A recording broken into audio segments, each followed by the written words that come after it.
Everyone. Welcome to Tree Summit 2020. I'm Rachel Mallard, your City Forest Officer for the City of LA.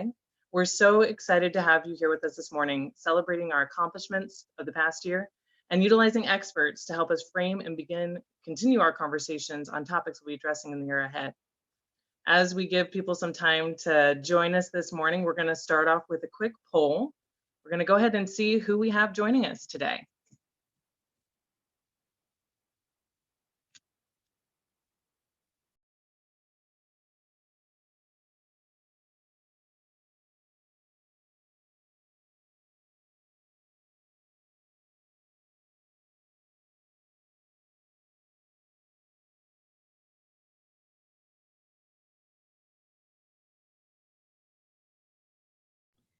I'm sorry, Rachel, can one more time. Do you still need me up here?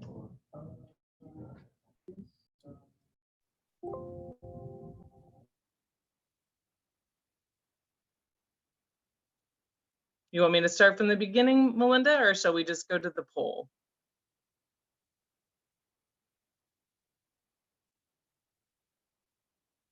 Just the title of the poll, please. Great. We're going to go ahead and look at our participation for today, who we have on the call.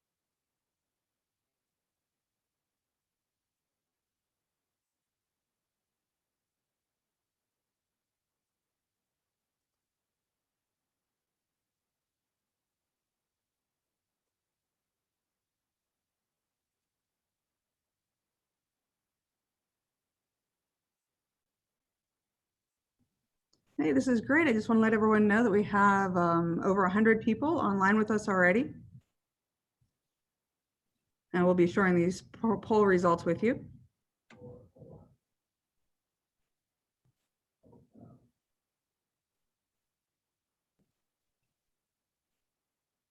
All right, a really nice spread from different audiences. We're so excited to have you all joining us this morning.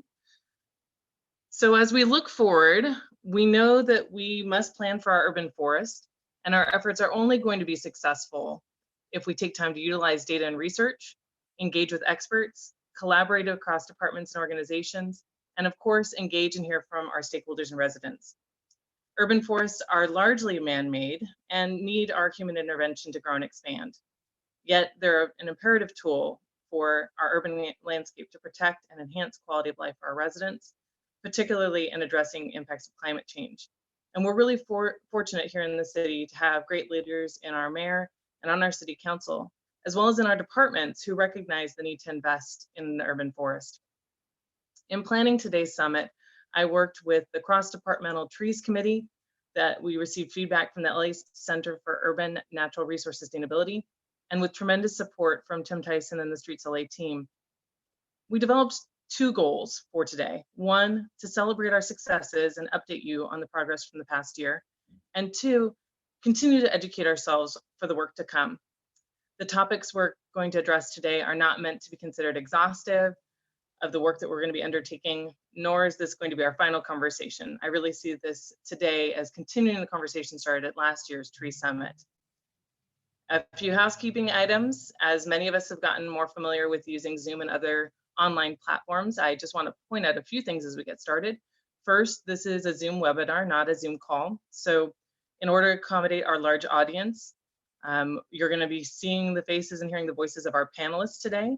However, we do want you to participate in the conversation, and we'll be doing that in two ways. One is through this polling feature, which we got the first one going. We'll see if we can get the future ones, get me better communicating which poll I want Melinda to pull up.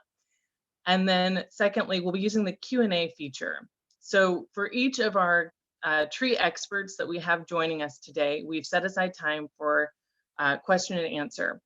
And we'll be using that Q&A feature to get your questions. So as you write your questions in the Q&A section, please, if there's a specific panelist that you're addressing, please write that in your question so I can make sure to direct it to the right person. And we probably won't have time to answer all questions, but we'll be sending out written responses as much as feasible after the summit for the outstanding questions we don't have time for today.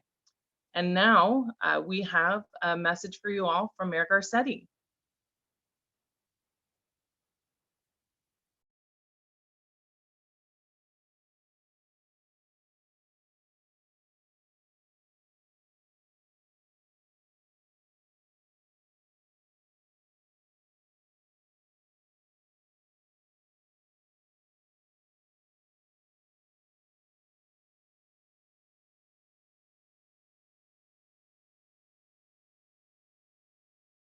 our urban forest. We will complete our tree inventory, create an urban forestry management plan, and we will continue to reach for the ambitious targets laid out in LA's Green New Deal. I'm confident that we can be innovative even in these times with limited resources for 3 reasons. It's a core value, first of all, and the urban forestry investments we've made over the past several years, and the leadership of Rachel Malerich, who's LA's first city forest officer, and our incredible partners will keep pushing us forward. Second, we believe everyone, regardless of your neighborhood or zip code, deserves to live in a greener and more sustainable Los Angeles. That's not a policy goal, it's a core value, and we're never going to lose sight of that vision. Because of that commitment and because of our partnerships with federal, state, and city agencies and nonprofit organizations, we've already planted 30,000 trees in Los Angeles. In just a year and a half, we're a third of the way to meeting our target. So I want to thank our speakers for joining us today. I loved the summit last year, and I appreciate that all of you are taking the time to continue to engage with us on this issue. And I know together we will build a more healthy, resilient, and sustainable urban forest and make Los Angeles a beautiful city of trees.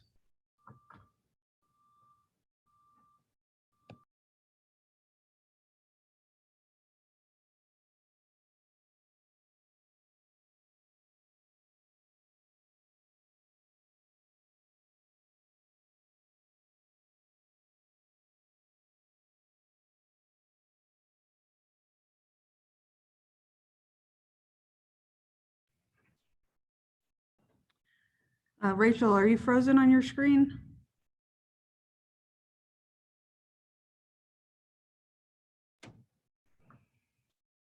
Well, I see that Rachel is currently muted. While we sort this out, let's go ahead and do another poll here for you.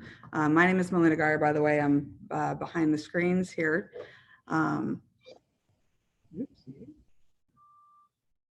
Let's see, relative to the mayor's welcome, here's a question regarding the his Green New Deal priorities.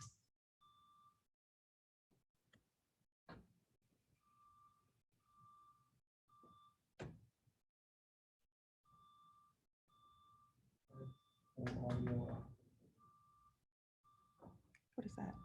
Chat without doing anything. Son of a bitch.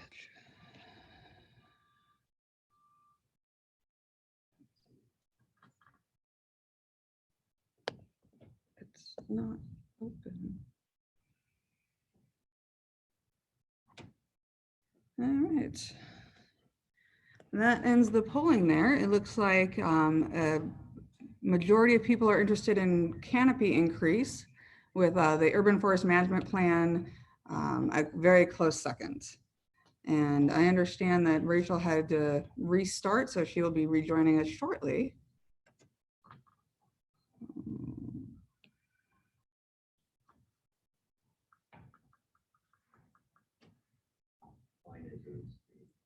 Hmm.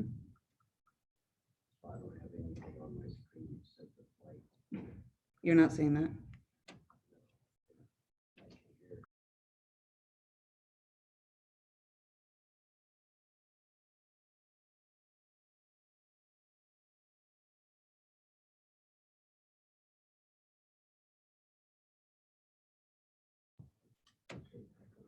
So now I apologize for the technical difficulties that we seem to be experiencing. But in the meantime, I would like to go ahead and welcome our general manager, Adele Hashkhalil, if you would like to go ahead and join us with video and audio, and go ahead and give you a nice welcome here to the department. Great, thank you very much. And good morning to everyone. Thank you for joining us and being here today. This is an amazing time. Thank you, Rachel, for your leadership, and we're so lucky to have you. And I know some of you may have not heard the mayor's video in the beginning. We will be posting that on our website at streetsla.lacity.org. Plus, we also will be providing the link to the video through our communication back on this presentation. So good morning and thank you.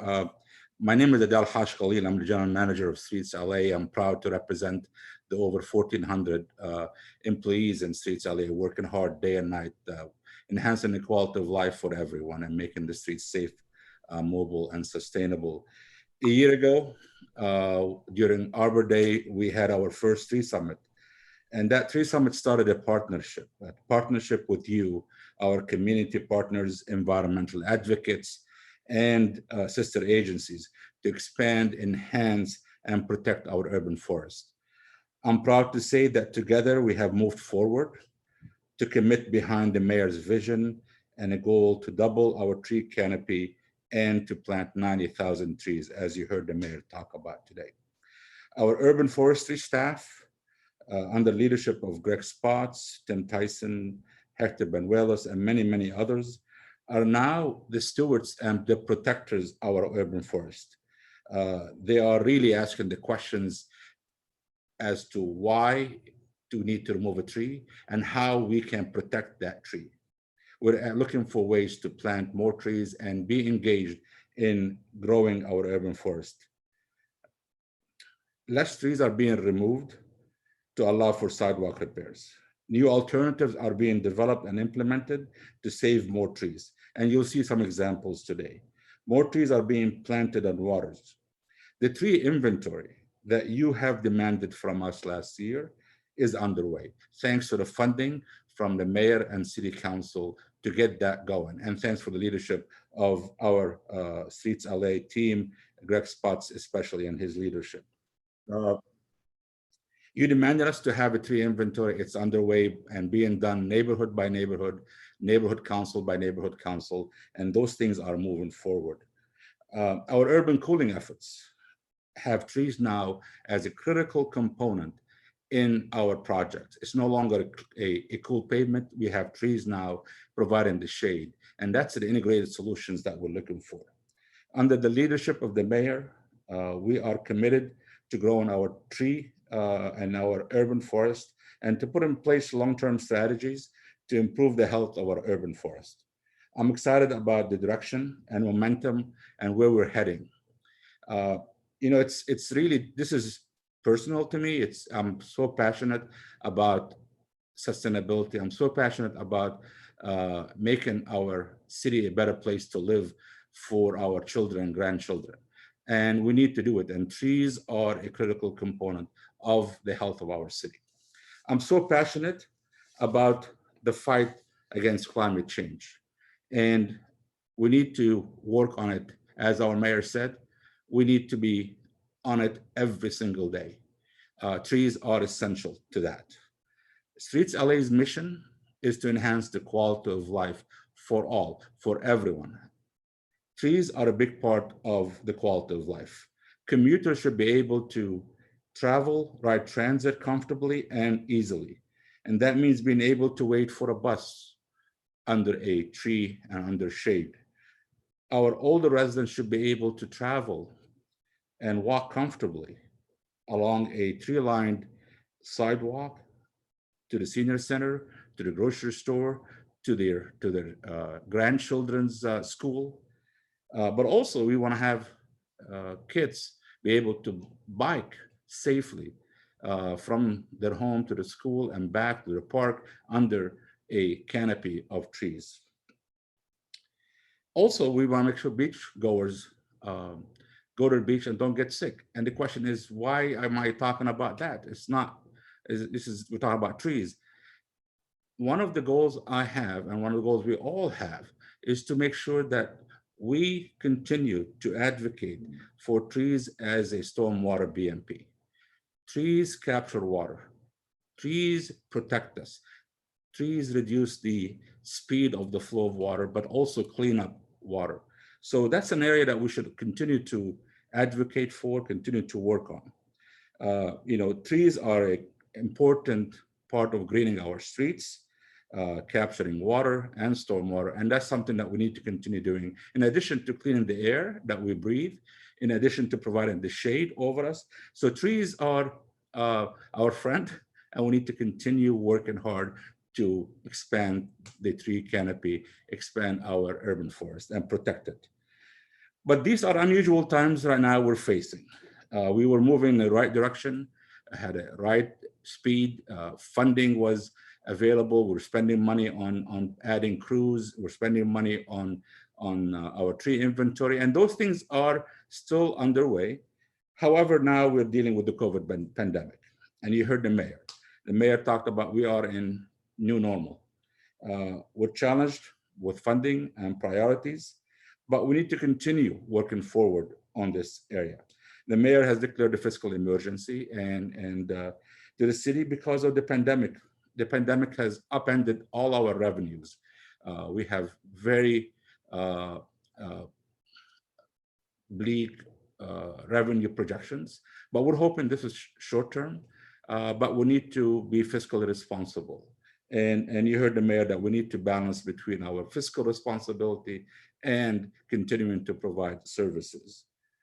So I know a lot of you have questions about the budget and the urban forest, but I may have answers to you, I may not have answers to you. Just yesterday, council adopted the mayor's budget, which if you hear from every council member, the president of council, the mayor, the chief administrative officer, the CLA, this is a snapshot. A lot of the basis for the budget are so uncertain that this budget is going to be a dynamic, evolving budget over time. If revenues go up, expenditures will go up. If revenues go down, we need to adjust. So council will be having meetings regularly through the Budget and Finance Committee on probably a weekly or bi-weekly basis to adjust. It's, I want to thank you. Thank many of you who submitted comments to the budget and provided support for the urban forest, especially the letter from the coalition led by 3 people. I want to thank you for continuing to advocate for investment in our trees. We have some cuts in our positions, we have furloughs, and those are across the board in the city. I know that those will have some impact to our response and care for the urban forest, but we need to work hard. We need to work now even doubly hard to utilize efficiencies and how we can partner with our nonprofits, with our community to really stop the gap and how we can continue protecting and moving forward. One of the things I don't want to do is I don't want to step back. I want to keep hovering and at least maintaining what we have so we're ready when money comes in, funding comes in, we can move forward. Appreciate the leadership of the mayor, city council, especially the chair of our public works committee, Councilman Bob Blumenfield, also Paul Koretz, and many others who really supported our urban forest. And our chair has really, our chair of public works has advocated for a 5-year plan to grow our staffing and resources to get to a trimming cycle within the industry standard. And we started that process last year. We have a hiccup right now, but I'm sure that we'll continue that commitment. That commitment has not gone away. I appreciate also that we got funding last year for tree inventory. Grateful to the city as a whole to get that funding in place. We are moving forward and implementing it. But also we had many motions recently as yesterday by council members supporting urban forest. Some of the things that they're asking for is different sources of funding, ideas. How can we leverage resources? And that discussion is going to continue, and because everybody sees trees as an essential element of our city's future and health. We've started to increase crews. We are planting more trees, we're watering more trees, and we are finding solutions to protect trees. We have begun to implement techniques and new strategies to be more surgical when we fix sidewalks. And you'll see that in some of these pictures that you're seeing, to avoid tree removal while reducing risk and liability. We want to get back to the growth trajectory very, very soon. And I want to continue this commitment. And that's why I'm excited about today. That's why I'm excited about our discussion today, because this is the discussion that can get us moving forward. We can't get anything without working together. We need to focus on how we can make trees part of our recovery in the future, because I really believe the solution to any issue, any concern is the three I's that I've used before and I use regularly: the integration, innovation, and inclusion. We'll be looking for ideas to help us continue moving forward on expanding and protecting the urban forest. We are advocating to have trees be an integral part of any and all infrastructure projects, especially stormwater related. We are rethinking our street furniture program to integrate streets to provide shade. We are looking at every single corner to make sure how can we integrate trees as part of that program, because tree is, if you look at our Streets LA logo, tree is in the middle of that. So tree is our foundation. I'm eager to learn from the experts today, from our speakers. I want to thank them for their leadership and being a partner with us today. Building the urban forest management plan is something that we're working closely with Rachel on, and I'm excited that this is going to be what we're going to have to add resiliency and sustainability to the city. You know, I would say, and I've said that before, as we are now in the middle of protecting our fight of our life, fighting the pandemic, the COVID pandemic, we're trying to protect our lungs, our personal lungs. I ask all of you to recommit to protecting and saving our trees. The trees are the lungs of our community. They're the lungs of our earth. I'm in, and I know that each one of you are in. So let's continue working together as we move forward to make this city, this earth, a better place to live. And let's continue planting one tree at a time to make this place a better place. With that, I want to thank all the people who made this happen. Melinda, Gaia, thank you for your leadership. Phil Fong, thank you. And I think a lot of people have worked hard. But I want to acknowledge people behind the scenes, the leadership at the Board of Public Works. You know, our president, Kevin James, and our vice president, Aura Garcia, and all the commissioners that have really made an effort to continue this support of Streets LA and our mission to protect trees. So I want to thank him, but also I want to thank the mayor's office. A lot of people you don't hear, you see the mayor, but there's people behind the scenes that work hard every day. You have our Deputy Mayor, Barbara Romero, who grew in advocacy, in community advocacy in the Mountain Conservancy and other places. Liz Crossan, who has been a leader in environmental leadership, and our liaison, our Assistant Director of Infrastructure, Jennifer Pope McDowell. I want to thank all of them for their leadership, for their support. And I want to thank everybody who's been working with us on getting this done. I'm so excited that we were able to get this tree summit. I was underway even virtually, because time is critical and we need to be ready to move forward. With that, I want to introduce somebody who has been a great friend to me, to Streets LA, but also great friends to the city of Los Angeles and the community around Los Angeles. An advocate for the environment, an advocate for trees, an advocate for services and quality of life across our communities. And we are lucky to have our new speaker, our new commissioner, Commissioner Teresa Villegas, who has joined us almost about a year ago, 6 months ago or so. But she's been amazingly a great supporter, but also she comes with an amazing record from her advocacy and her work at the county and at the community level. So ladies and gentlemen, let me have Commissioner Villegas welcome you, and thank you very much, and looking forward to hearing the presentations. Thank you.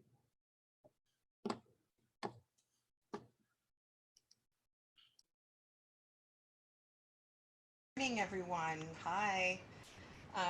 Thank you so much, Adele, for that, for your kind words, and thank you so much for your leadership over at Streets LA. It brings me great joy to be with everyone this morning on this beautiful Friday. We have a lot of sunshine and a great long weekend ahead of us. Even if we're home, it's nice to be able to at least take this time and be able to enjoy a slower pace of life. I know that I am learning how to do that as well.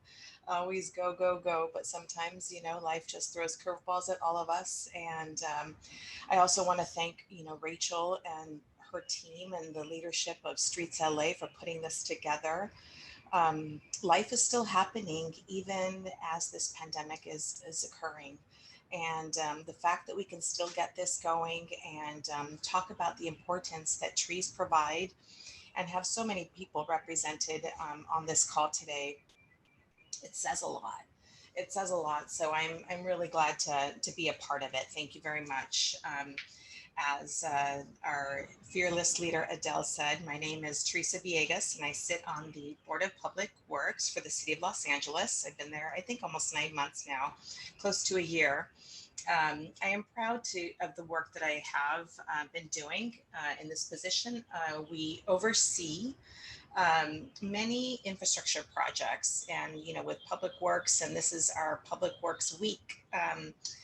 We handle, all the issues dealing with sewers and trash collection and storm drains, but a part of that is also trees, as you've heard, and that's our living infrastructure. And trees are also an important element of the board, and they're the kind of infrastructure that increases in value over time. As climate change continues to heat our city, it is increasingly important that we invest in our living infrastructure and keep working towards the mayor's Green New Deal to plant at least 90,000 trees. It just seems like we can probably reach just a little higher as well, but at least given the resources that we have today. Every tree planted contributes to healthier air, cooler streets, and more shade for our neighborhoods. We know that many studies are also linked to the benefits that trees provide for our mental health. Right now, in the midst of this pandemic, we have become aware of these health benefits, especially cleaning the air, and are more important than ever. We are seeing that people in disadvantaged neighborhoods are suffering the most from this pandemic. A contributing factor, obviously, is poor air quality, among many others.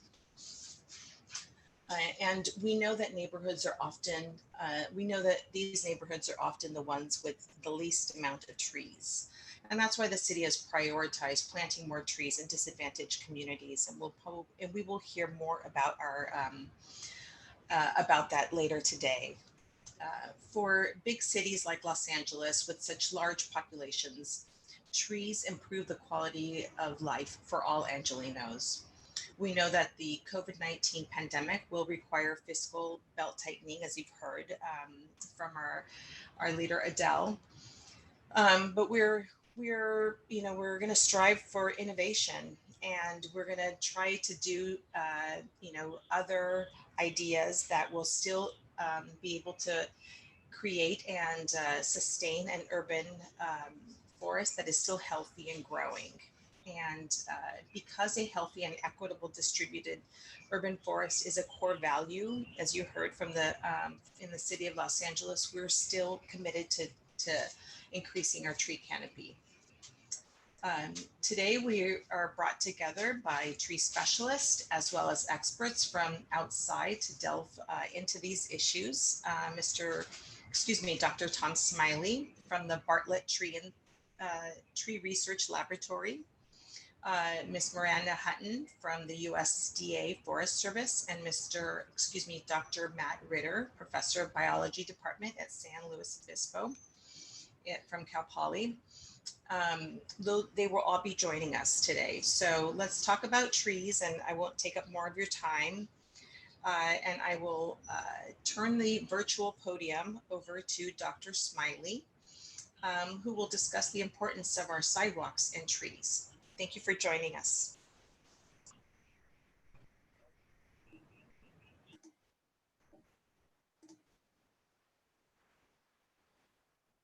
Good morning. Yes, I will be talking about sidewalk and tree conflicts today. I am a researcher at the Bartlett Tree Research Laboratory.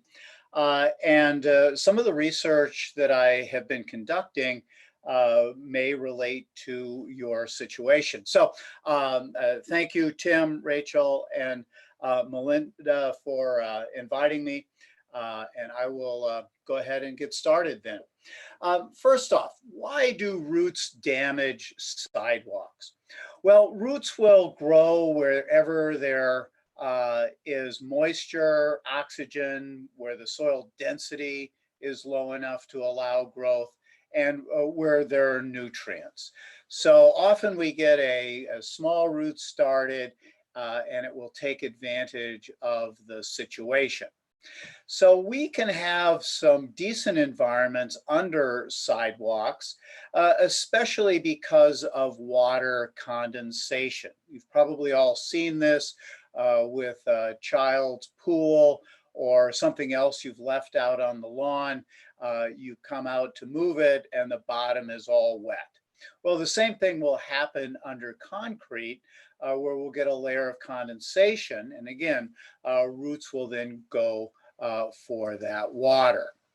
Now, all concrete will crack with or without trees, but when we have cracks and trees are nearby, we get more water and oxygen into those soils so that roots will then continue growing, grow faster, and start lifting that sidewalk. So roots can also lift sidewalks without cracking. That does happen sometimes, but usually they're taking advantage of pre-existing cracks. Well, some of the research that we've been doing here looks at ways of preventing sidewalk damage. And again, this is the way we have to start thinking. It's best to avoid the damage than to try to come back and fix things later. So how do we do that? Well, this study started back in 1996. We were looking at suburban sidewalk construction, and I know that varies around the country. But at this time in this location, the procedure was to scrape the topsoil, frame it up with 2x4s, and pour the concrete. While we were doing this, we also included a number of different treatments below that concrete so we could look at the impact of those treatments over time. Now, one of the things we know is that if you want to reduce sidewalk damage, you need to plant the tree as far from the sidewalk as possible. Here we're doing just the opposite. We're trying to shoehorn those trees in just as close to the sidewalk as we can get, so that we can see the impact of our treatments more quickly. So that was in 1996, and the treatments we were putting down alongside the concrete, we used a deep root linear barrier. Let's see, sorry, let me see if I can share these slides with you. I'm not sure why it's not coming through.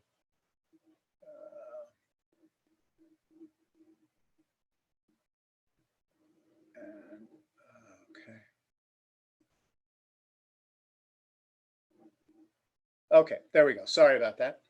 Let me get this started.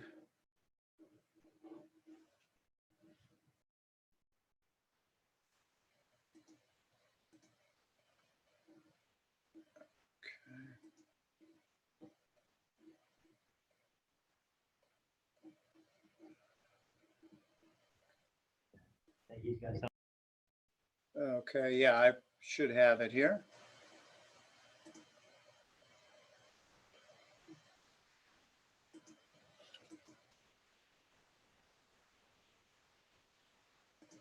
And for some reason that talk doesn't seem to be sharing. Tom, we can see the screen. It just doesn't appear to be in presentation mode. Correct, yes. Let me see if I can.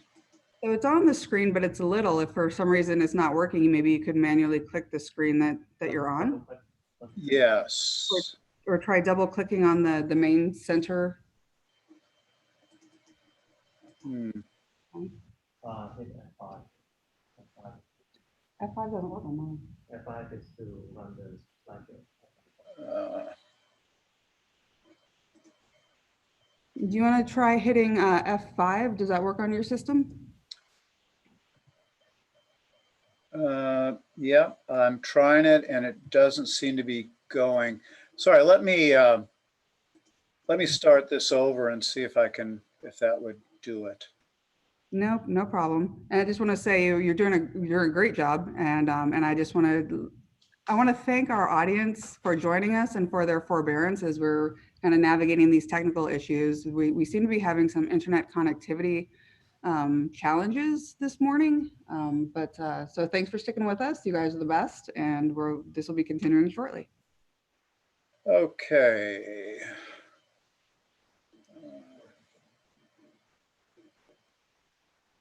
And it looks like we're still not up. No, we lost the view of your PowerPoint presentation. Okay.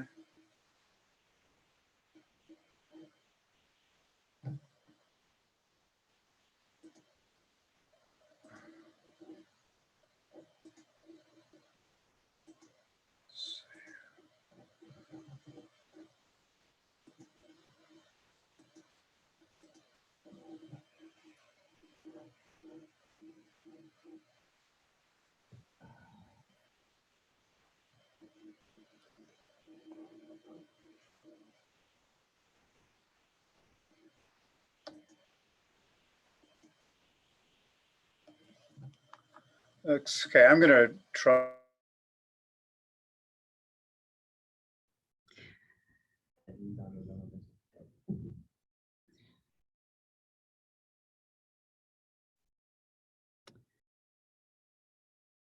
So Tom, do you want to go ahead and continue to talk us through Okay. the presentation? You still have me there? You are here, yes. We're just not seeing Okay. PowerPoint, but we can see you. There. Okay. Now it goes. Okay.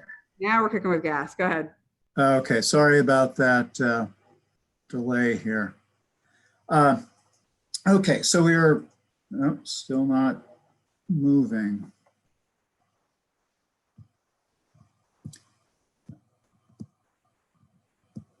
Okay, so we're talking about the sidewalk, and we started some experiments. We were looking at deep root linear barriers 18 inches deep along the edge of the sidewalk. We've heard that those are, fairly expensive for cities, so we wanted to look at a less expensive alternative. We were looking at a black poly treatment, very inexpensive, same depth. We also looked at a layer of styrofoam under the concrete. We're using 4 inches of styrofoam. We also looked at a gravel under the sidewalk, and we were going with a fairly thin layer, just 4 inches. And we also wanted to look at a structural soil because we were seeing this on some of our clients' properties.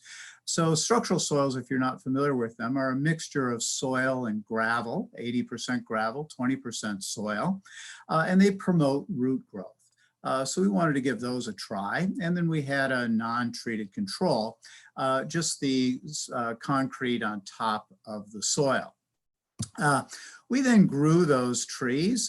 Here they are 4 years after installation, and we're watering them and fertilizing them and mulching, trying to get the most growth out of those trees that we can.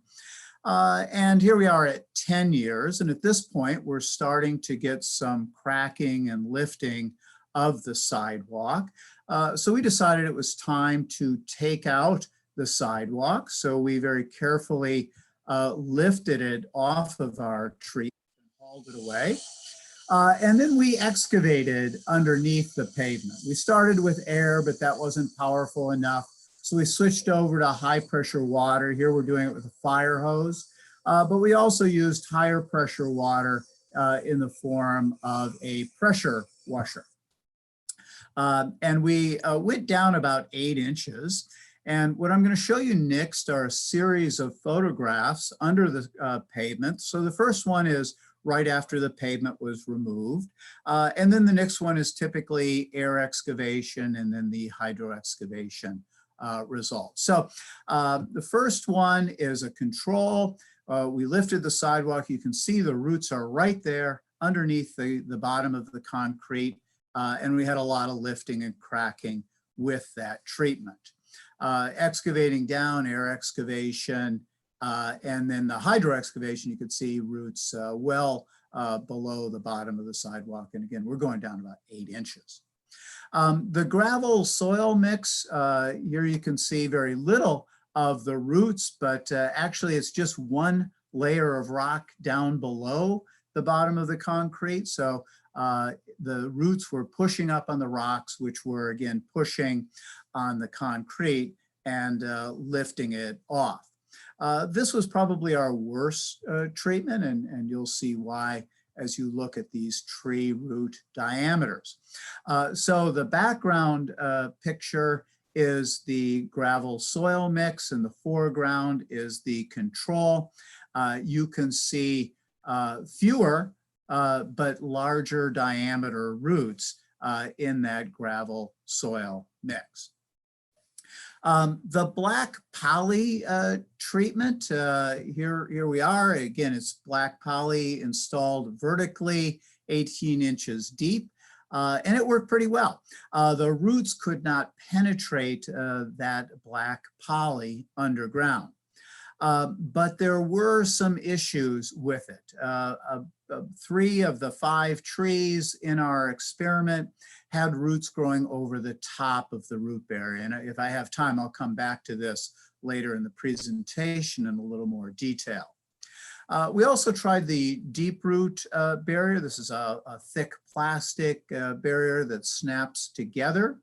And again, the roots did not penetrate that barrier in our research. I know occasionally when I'm in California, I do see some root penetration of these barriers at the seams, never through the plastic. But basically the roots can grow down and come back up. But when they come back up, they're much smaller in diameter. So you can see the root coming in the middle of the frame here from the right.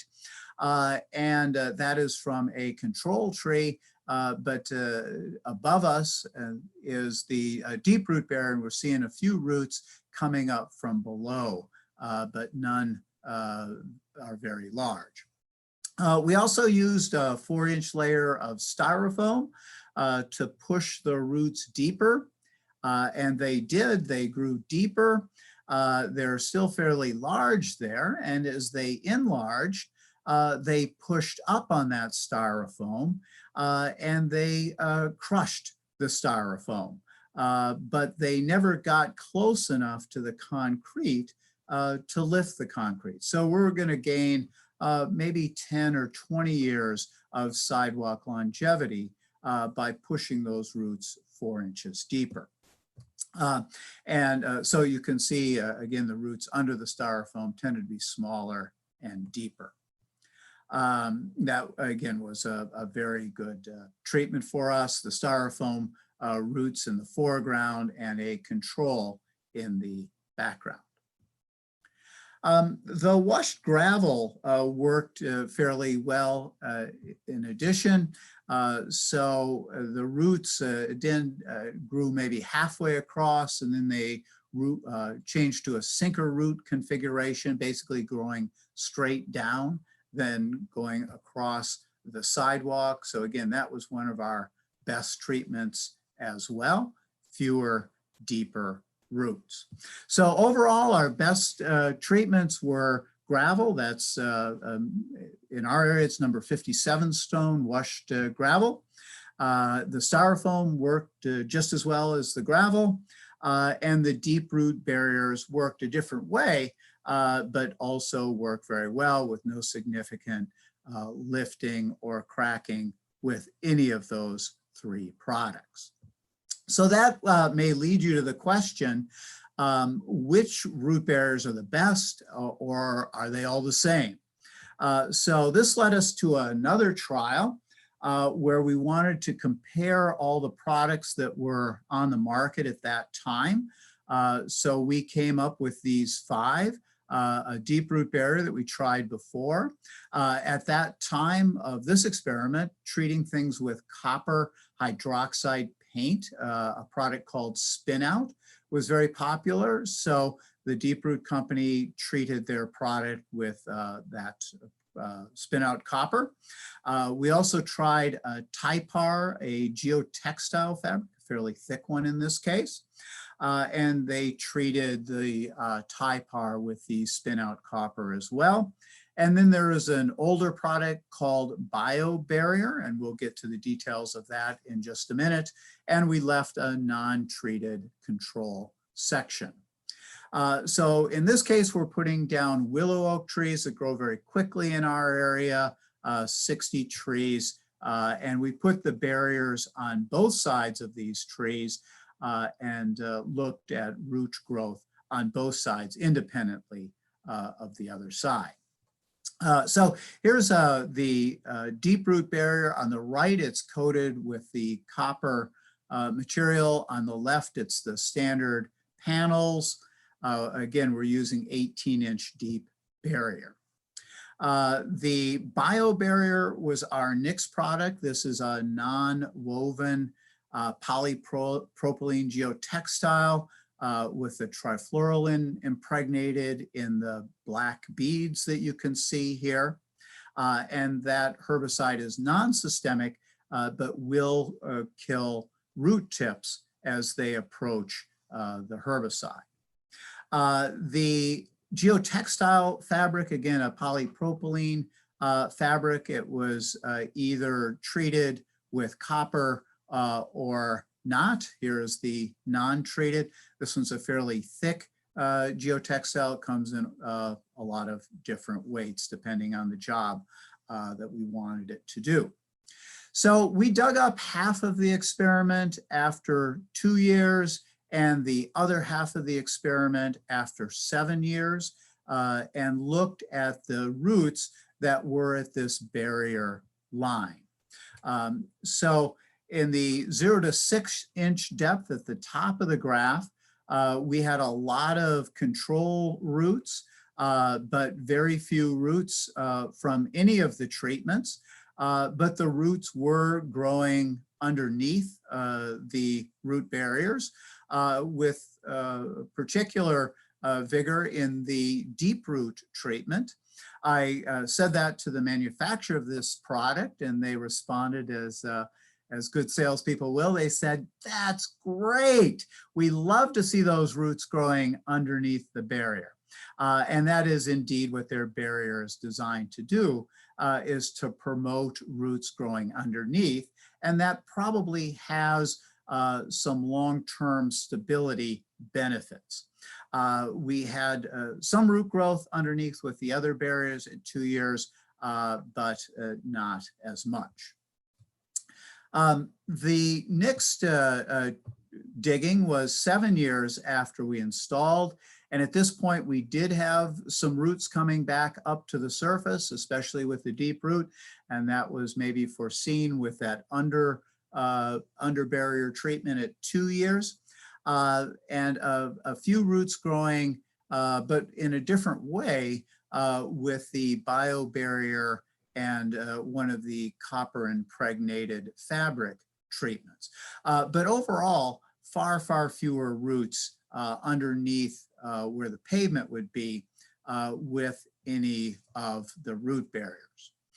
We did have some penetration of the seams, and that's where these products tend to be the weakest, is at the seams. And you can see that here. If the roots get started through those seams, they will separate that product. So knowing this, you can tape or in other ways reinforce that seam to avoid problems. You can also purchase now thick plastic barriers from man-made products, or again, the Deep Root Corporation, that are seamless and will go for hundreds of feet that would avoid this problem. What they're lacking is the ridges that redirected that root growth below the barrier. So one problem that we did encounter was roots growing over the top of the root barriers. We found this to be more common in the fabric barrier. The fabric barriers had a tendency to deteriorate. We saw that with the lightweight geotextile associated with the biobarrier product. We didn't see too much deterioration on the other geotextiles because they were thicker. Basically, the thicker they are, the longer they're going to last. But if those barriers were at all flexible, they did have a tendency to fall over. That's what we saw in the previous experiment. And then the roots would just grow over the top and get back to creating problems. So our conclusions with this experiment was that all root barriers did significantly change the root growth patterns that we were dealing with. The chemically treated barriers did slow the root undergrowth, but at 7 years, there wasn't really a lot of difference between the barriers. Slightly more overgrowth with the fabric barriers. So if I had a choice, I think I would be looking at the stiffer products. But again, one of the downside is they have to be installed with the top of the barrier above the soil line so that the roots can't grow over the top. With fabric barriers, you can maintain that to some degree, but it can become a real challenge.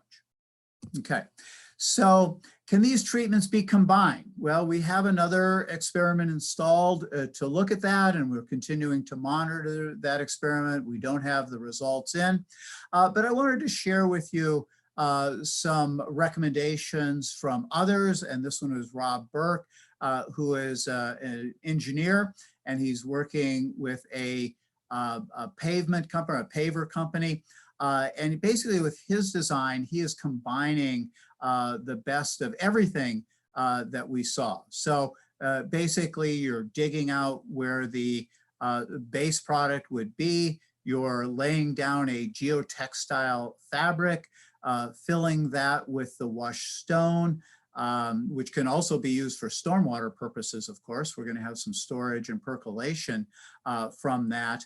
And then in his case, he's putting the pavers on top, but certainly you could put concrete on top just as well. And I think that's a very sustainable design. It will push the roots deeper, it will provide stormwater storage, and it should reduce sidewalk breakage for decades and decades. Okay, so moving on to the second part of my presentation. I'd like to say a little bit about root cuts. I know this is an issue in every city that when we have sidewalks cracking or lifting due to tree roots, they often have to make a decision. Are we going to remove the trees? Or are we going to cut those roots? So we have done a series of trials here about how close you can cut to the tree. And again, keep in mind there are different ways that you can cut roots. One is you can do a linear root cut like we showed in the previous video and still photo, where we're just doing one linear cut, typically fairly close to the tree alongside the edge of the sidewalk.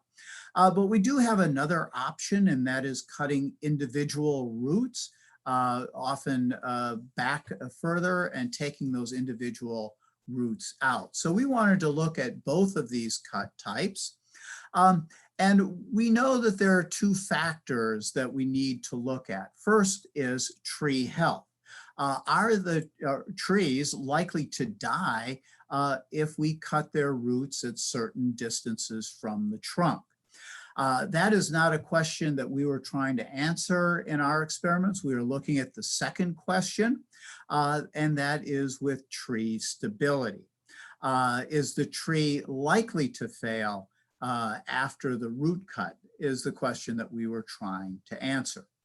So there have been a number of studies looking at the distance of root cuts and the impact of tree health. One was from Dr. Gary Watson at the Morton Arboretum, and the more recent study is from Dr. Andrew Kozer at the University of Florida. He was cutting around live oak trees. He was cutting all the way around the trees and then looking for a difference in water potential and growth. His closest cut was based on trunk diameter. So it was 3 times the trunk diameter. That's the red printing on this slide. And then he moved out 6, 9, 12, and 15 times trunk diameter.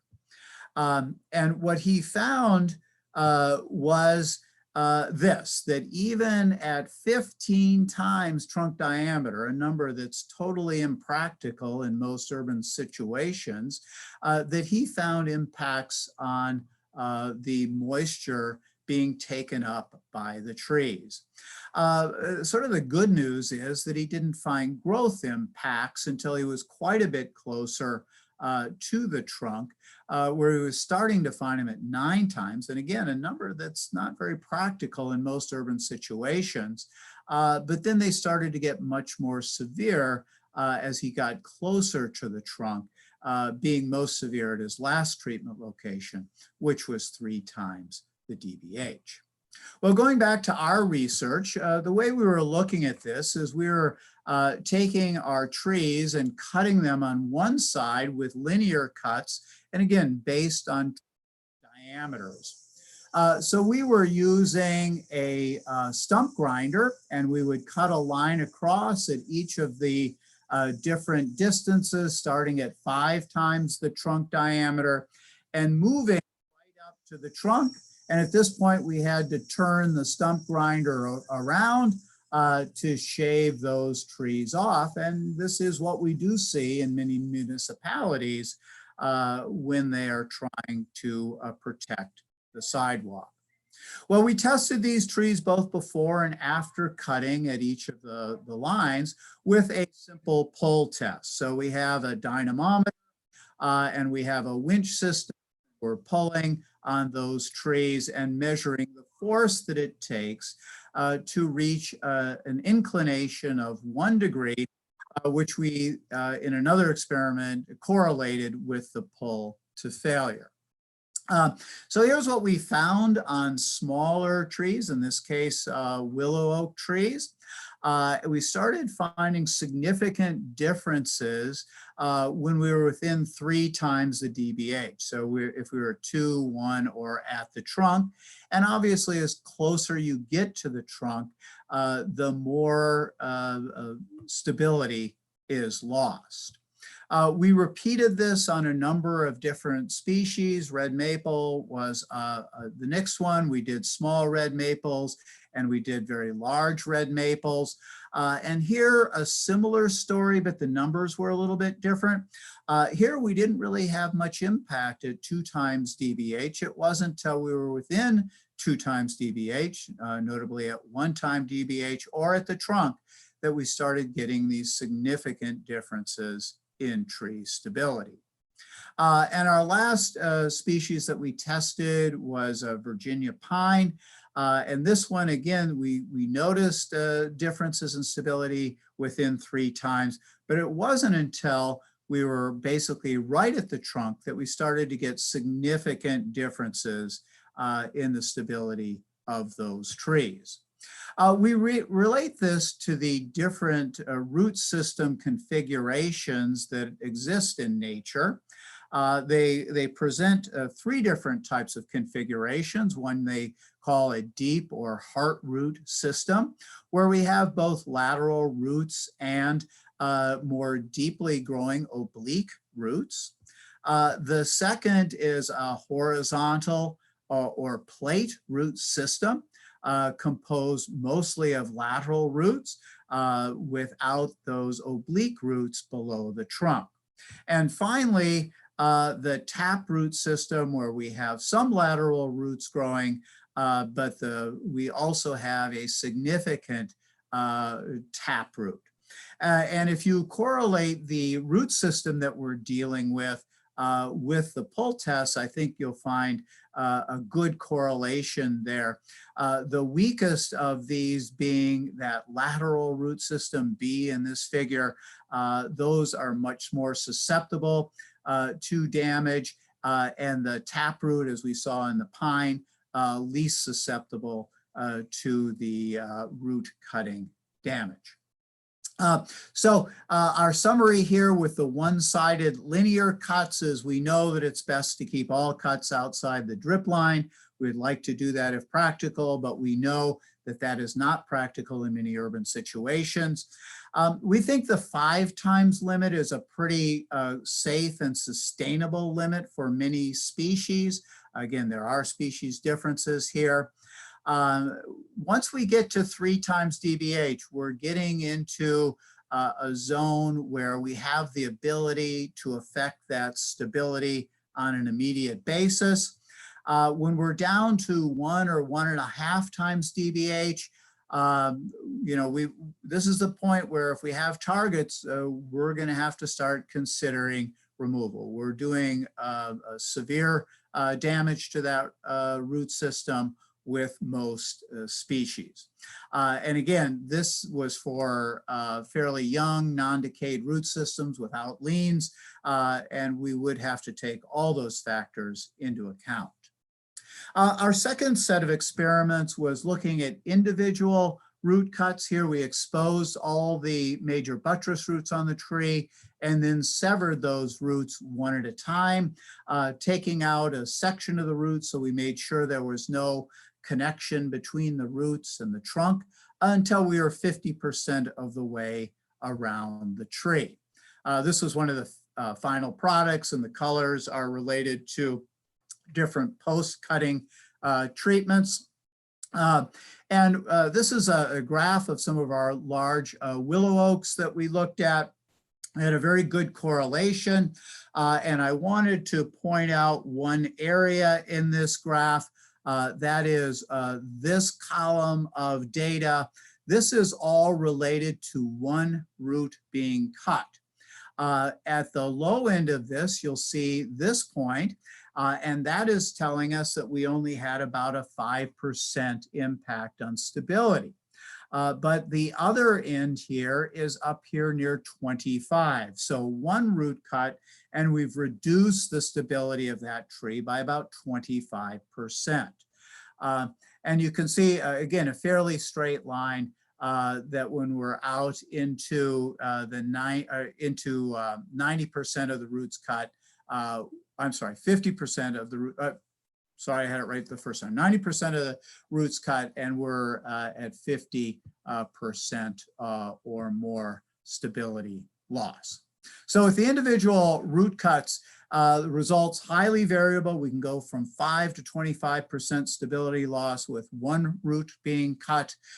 So it's best not to cut any roots at the trunk if we can avoid it. But again, sometimes we know that we have to. More than 1/3 of the root system cut will significantly increase that likelihood of whole tree failure. Well, with that said, I'm running out of time. I'll just point out a few references. Dr. Larry Costello from the Bay Area, working with Catherine Jones, has done a great publication looking at infrastructure damage by tree roots.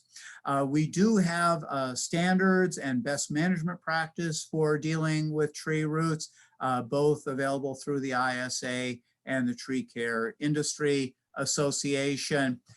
We have standards and best management practice for construction, meaning sidewalk work, among other things, near trees. And we do have a bunch of research that we have published that we're happy to share with you. Most of it is published in Arboriculture and Urban Forestry, ISA's publication, which is available free online. So if you'd like to get the details of any of the research that I've sort of very quickly gone over today, you can get it online, or you can let me know, and I'd be happy to email it to you. Well, with that said, I think my time is up, so I will turn this back. So thank you, and I look forward to your questions. Thank you so much, Dr. Smiley. That was fantastic. And I really appreciate what you touched on at the end there. We invited you to participate because you literally helped write the book on some of these things in terms of the best practices and engagement with other, true risk assessment best practices for the ISA, and I really appreciate your taking the time. We're gonna have one other thing before we jump into questions, but I do have one myself that I wanted to put out there. For that first study you were talking about with the different barriers and those components, we saw those wonderful pictures of the roots, which is just super fascinating. What did the trees themselves look like? What was the health of the actual specimens involved like? The tree health was good, except for one issue, and it's the issue that you share with us, and that is the Xylella, the bacterial leaf scorch. One of the reasons we terminated that experiment when we did is those trees were starting to become infected. Besides that, if we took those positive Xylella trees out, tree health was pretty good and not based on treatment. So the treatments didn't seem to impact tree health significantly. And again, the other side of the tree's root system growing, in our case, in an arboretum setting, in your case, in somebody's front lawn, as long as you have that half of the tree available with good soil, the trees usually adapt to that situation and do pretty well. Great, thank you. So before we go to our audience questions, and thank you all for those of you that have been putting them in there, I am going to ask Tim Tyson, our Chief Forester within Urban Forestry Division, to share one case study that we have had recently completed, and then we'll go to questions. So Dr. Smiley, if you want to just mute yourself while we have Tim share that, and then we'll bring you back on for our Q&A.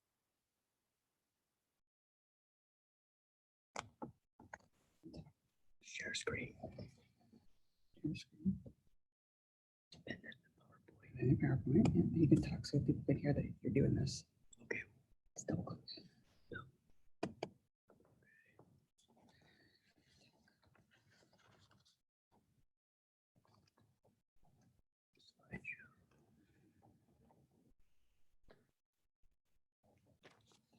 This is Tim Tyson. I want to welcome everybody to the Tree Summit. And I work for the Urban Forestry Division, the Bureau of Streets, LA. We had a location, and after hearing Dr. Tom Smiley speak about cutting roots, I hope everyone understands now that when we come in and we say trees need to be removed, it's for good reason. The 1200 block of Cherokee Street, Council District 4 under Councilman David Rue has been a very special and contentious site for the City of LA stakeholders, as well as the Bureau of Engineering and the Urban Forestry Division. You can see here, this is photo 1.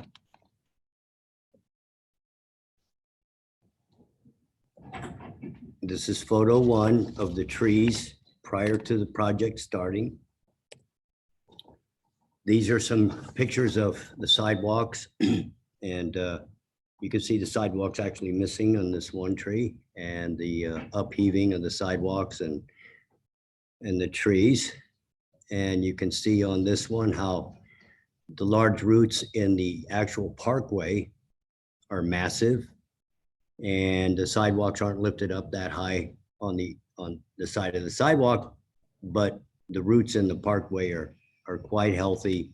The trees are healthy. And so there are 18 large mature ficus trees consisting of 1 Ficus benjamina and 17 Ficus nidea trees. There are 7 trees on the west side of the street and 11 on the east side. These trees create a large canopy as the trees were planted very close together in a 4-foot parkway with a 5-foot wide sidewalk many years ago. The trees were first inspected by the citywide sidewalk repair program in March of 2018. The tree report went to the Board of Public Works in July of 2018 with a request to remove all 18 trees subject to installing a new 5-foot wide sidewalk and fixing all the driveway aprons, as well as any curb damage. There was an appeal and the work was put on hold. In November of 2018, the Bureau of Engineering and the Urban Forestry Division then went out to the site and reassessed the trees, the sidewalks, coming up with a plan to reduce the sidewalks as much as possible while still making the sidewalks ADA compliant, so that we could be as far away from the buttress roots of the tree as we could get, because everything is in a limited area when you're confined to the parkway size. In December of 2018, the plan was reviewed by City Council. Councilman David Rue, who Urban Forestry Division and Bureau of Engineering worked with, spoke to the full council and stated that he worked with us and that he supported our new plan. At the time, the plan was approved to go forward by the City Council. The plan would be done in phases. First, the trimming of the trees to create a more upright vertical tree with the crowns balanced above the main stem without heavy lateral limb extension. The second phase would be root pruning of the trees starting at least a minimum of 12 months or later, so that the trees would have time to respond with new growth as the food storage is in the roots of the tree. The trees were trimmed in February of 2019. This is the job site briefing prior to starting. And this is what the trees look like after they were pruned. Yes, they were pruned hard. They're very large, tall trees still. The root pruning and sidewalk installation on the west side of the street started in May of 2020 and is now complete. This is where you can see the new sidewalks, the new driveway, the curb case 2 ramp that goes around and rounds around. And you can see we are basically just barely 1 time the size of the diameter of the trunk of the tree away from the roots at the bottom. But the 5-foot sidewalk would have been right up against the base of the tree. So we got an extra 2 feet because this is a 3-foot sidewalk here. None of the roots that grow laterally in the parkway were cut. The trees grow in 2s, 4s, and singular. Here's where the wraparound was. We only had to cut a few roots right here because there wasn't that many that went under the driveway apron. Here you could see the 3-foot sidewalk going around. This is the Ficus benjamina that you're looking at. And here's 2 trees that are together. And you can see it's a 5-foot sidewalk going down to a 4-foot sidewalk, going down to a 3-foot sidewalk. The east side of the street is now being started. 3 of the 4 requested trees to be removed and approved by the Board of Public Works will be removed, as pruning of the roots on these 3 trees is way too severe and it's against the buttress roots of the tree. So these 3 trees will be removed. That will leave 15 of the trees out of the 18.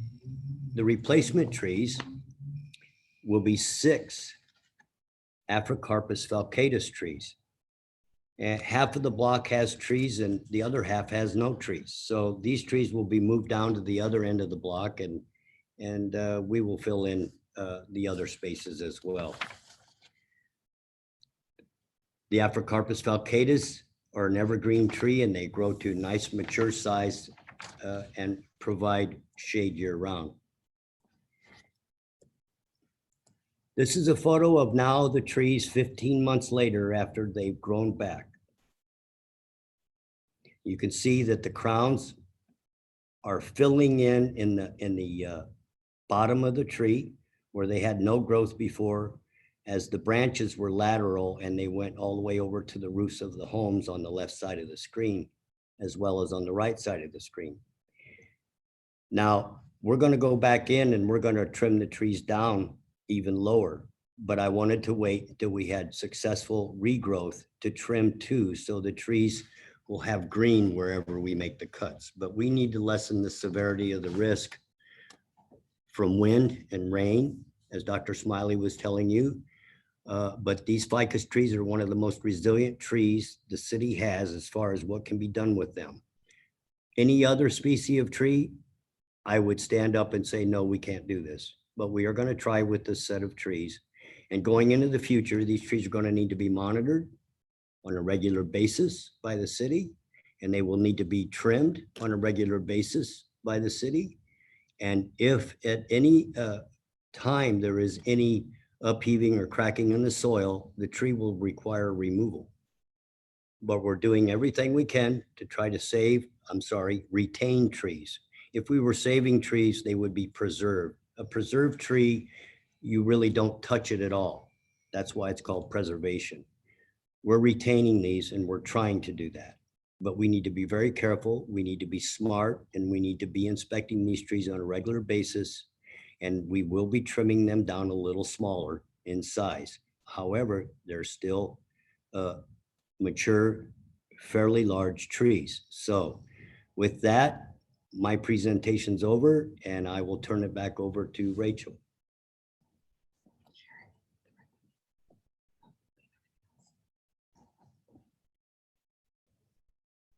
Rachel, this is Adele. Can I just add something to what Tim was saying, if you don't mind? Rachel? Rachel? Of course. Yeah, sure.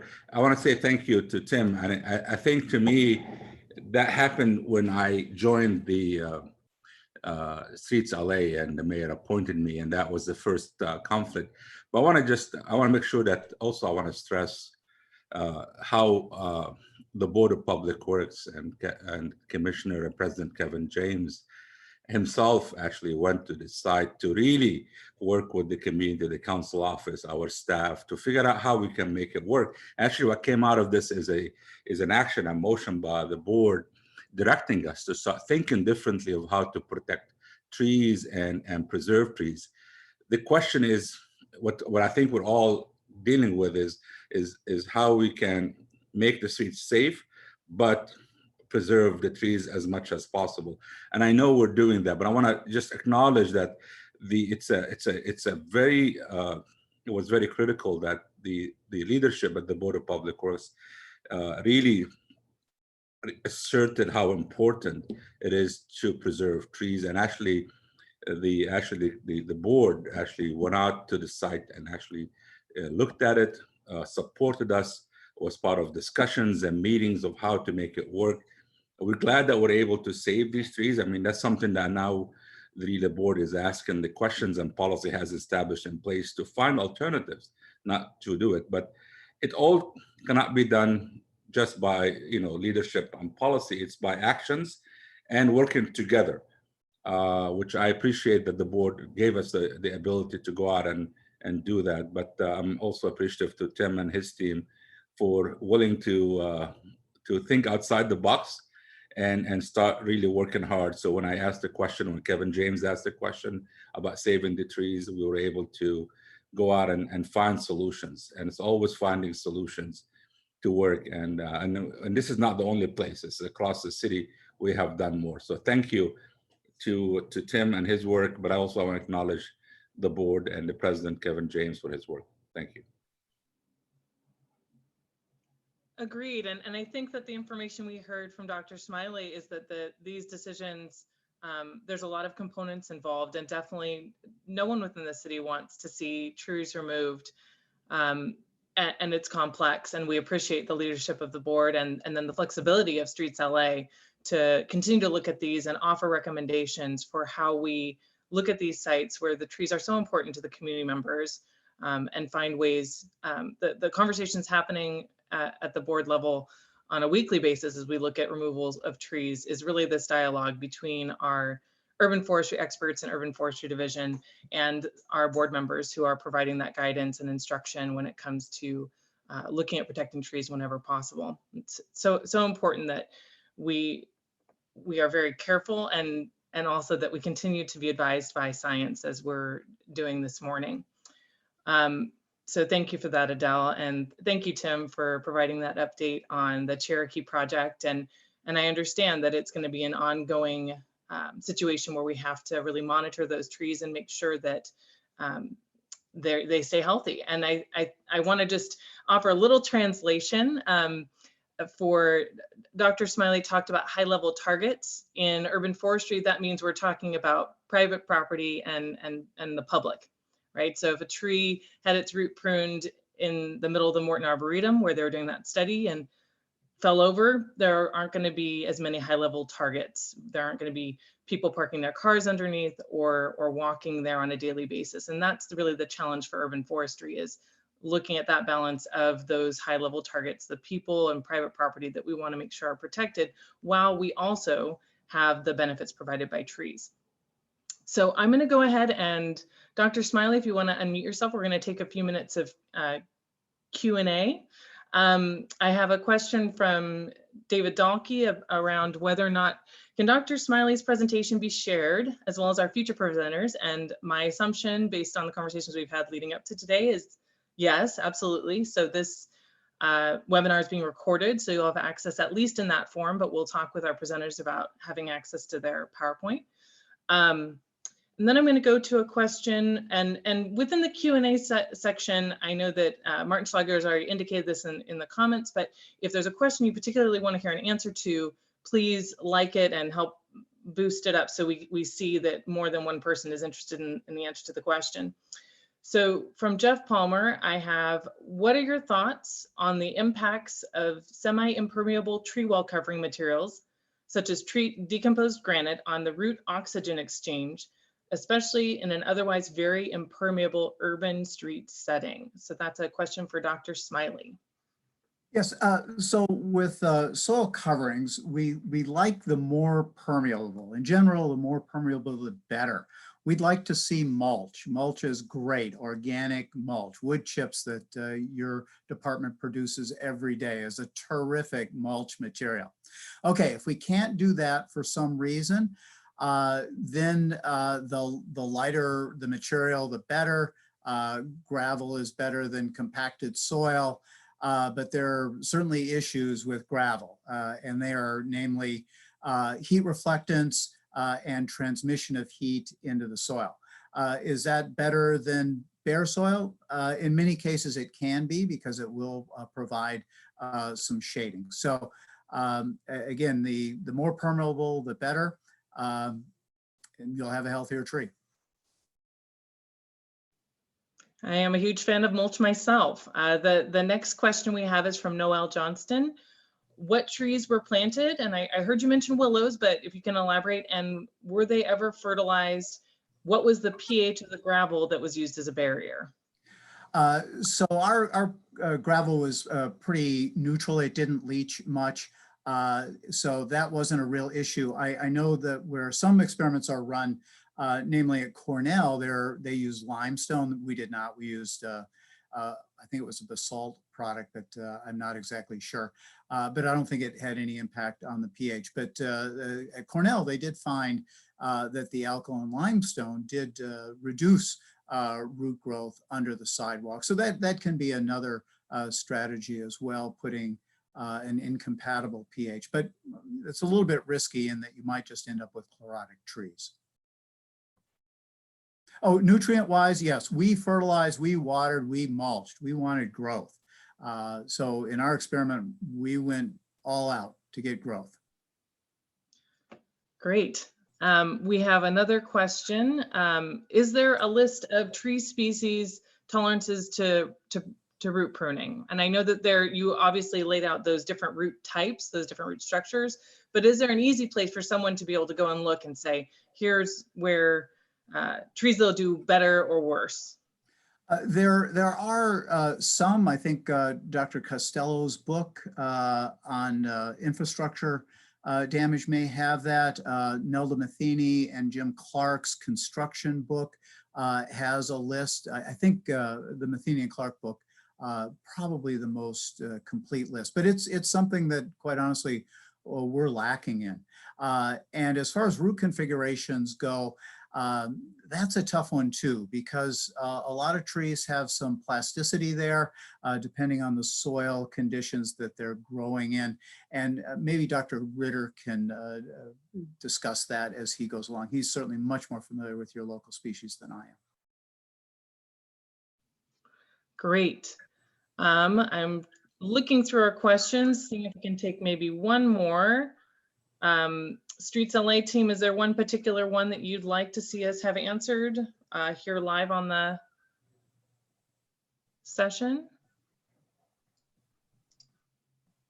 We have so many. This is fantastic. And again, we'll be working. Ryan, hi, go this ahead. is Martin. I was reading through these questions, Martin Schlager with Streets LA. I was reading through these questions, and I was really getting a series of questions about how applicable in your test environment do you think it is to sort of a municipal environment? How applicable is the care, species selection in the environment of your testing to sort of the more urban sort of setting? And do you find any distinctions, or how did you try to adjust for that? Any specifics that you might want to comment on? Yes, we certainly had a higher level of maintenance, promoting growth with irrigation and fertilization and nutrients. Yeah, it's tough to do these sort of experiments in the real world. It's hard to get people to cooperate with that sort of stuff, in that a lot of people just don't want to risk the sidewalk breakage. And that's part of what we do in research is, you know, we let nature take its course on some of our control trees. So yeah, it'd be better to do it in the real environment. We do it where we have the land available to do it.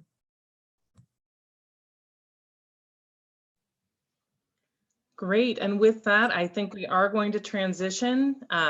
If you'll hang out, maybe we have some more time for Q&A at the end. Okay. And regardless, we'll be reaching out to see if you can help us answer some of the questions we didn't get to today. Thank you for having me. Rachel, there is one question that Tim Tyson's volunteered to answer here. Go ahead. Yes, Tim? Diana Zogren asked a question about the mulch in the parkway under the ficus trees. That'll be the last thing we do, Diana. We still have to recrown the trees and bring them down in height. And we're still working on the east side of the street. So the last thing we will do is we'll put mulch from our green waste facility, and that we use 100% reuse. And it's just, we're not ready to do that yet.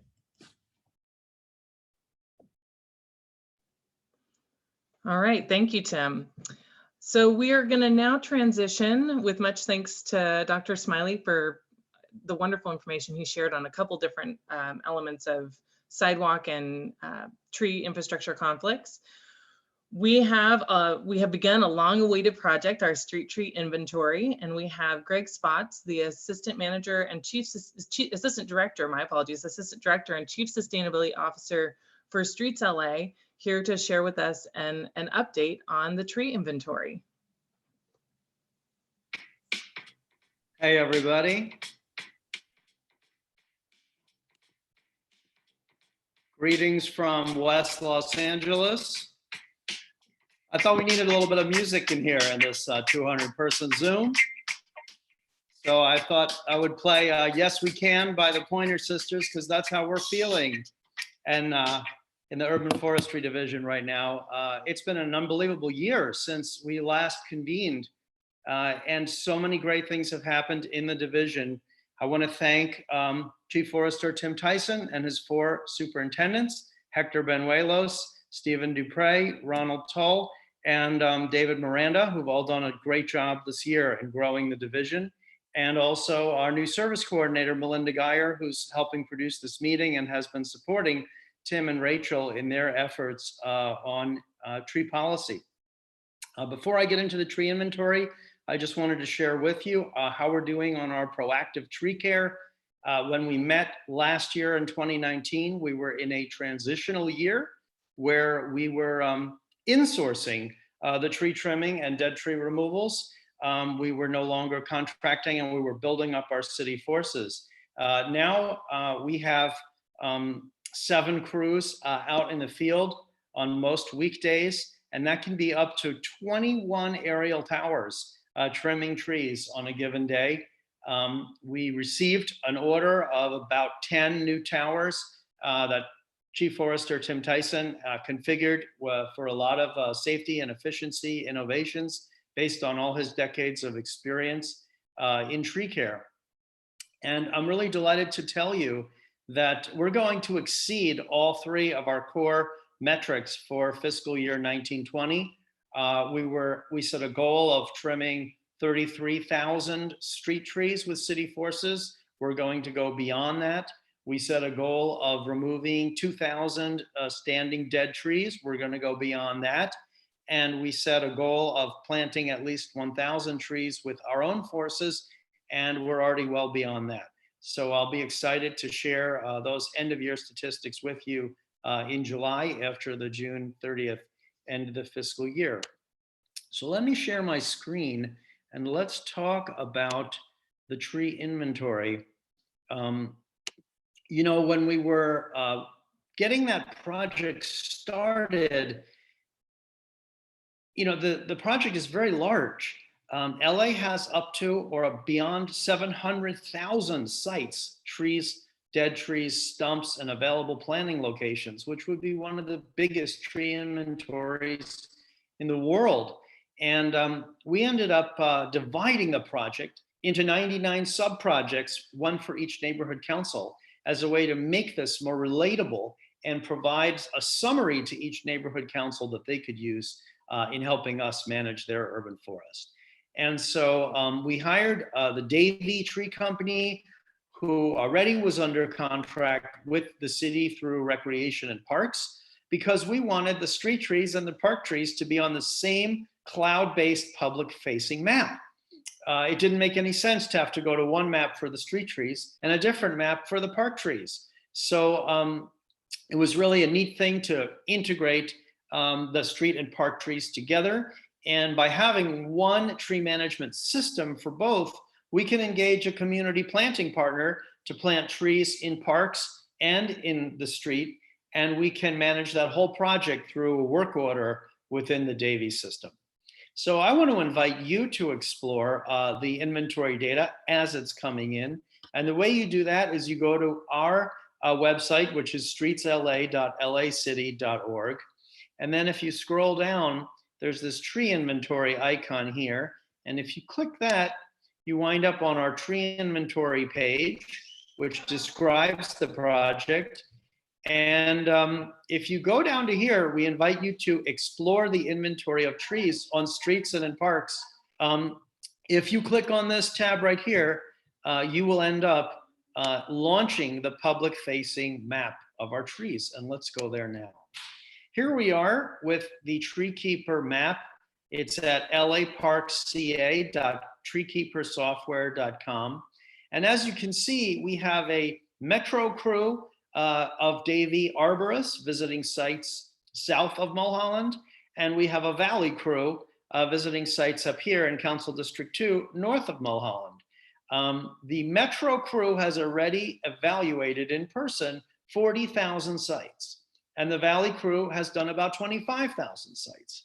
So at 65,000 sites, we're about 9% completed with our project, but we're already bigger than many municipal tree inventory projects. Davey was telling me yesterday that many of the moderately sized cities on the high end find about 60,000 to 100,000 sites, and we're already there at the very beginning of our project. Let me take you into South LA, into the first neighborhood where we launched this project, the Empowerment Congress Neighborhood Council. I think it was Empowerment Congress Central. And I want to show you how you can look at a tree. I'm waiting for it to scale down here. This was always going to be the tricky part, is whether I could broadcast interactively with the tree inventory. Let's give it another second. I could always try to refresh. Let's start again. I'm getting the dreaded spinning ball. Hold on one quick second. Let's try refreshing the window.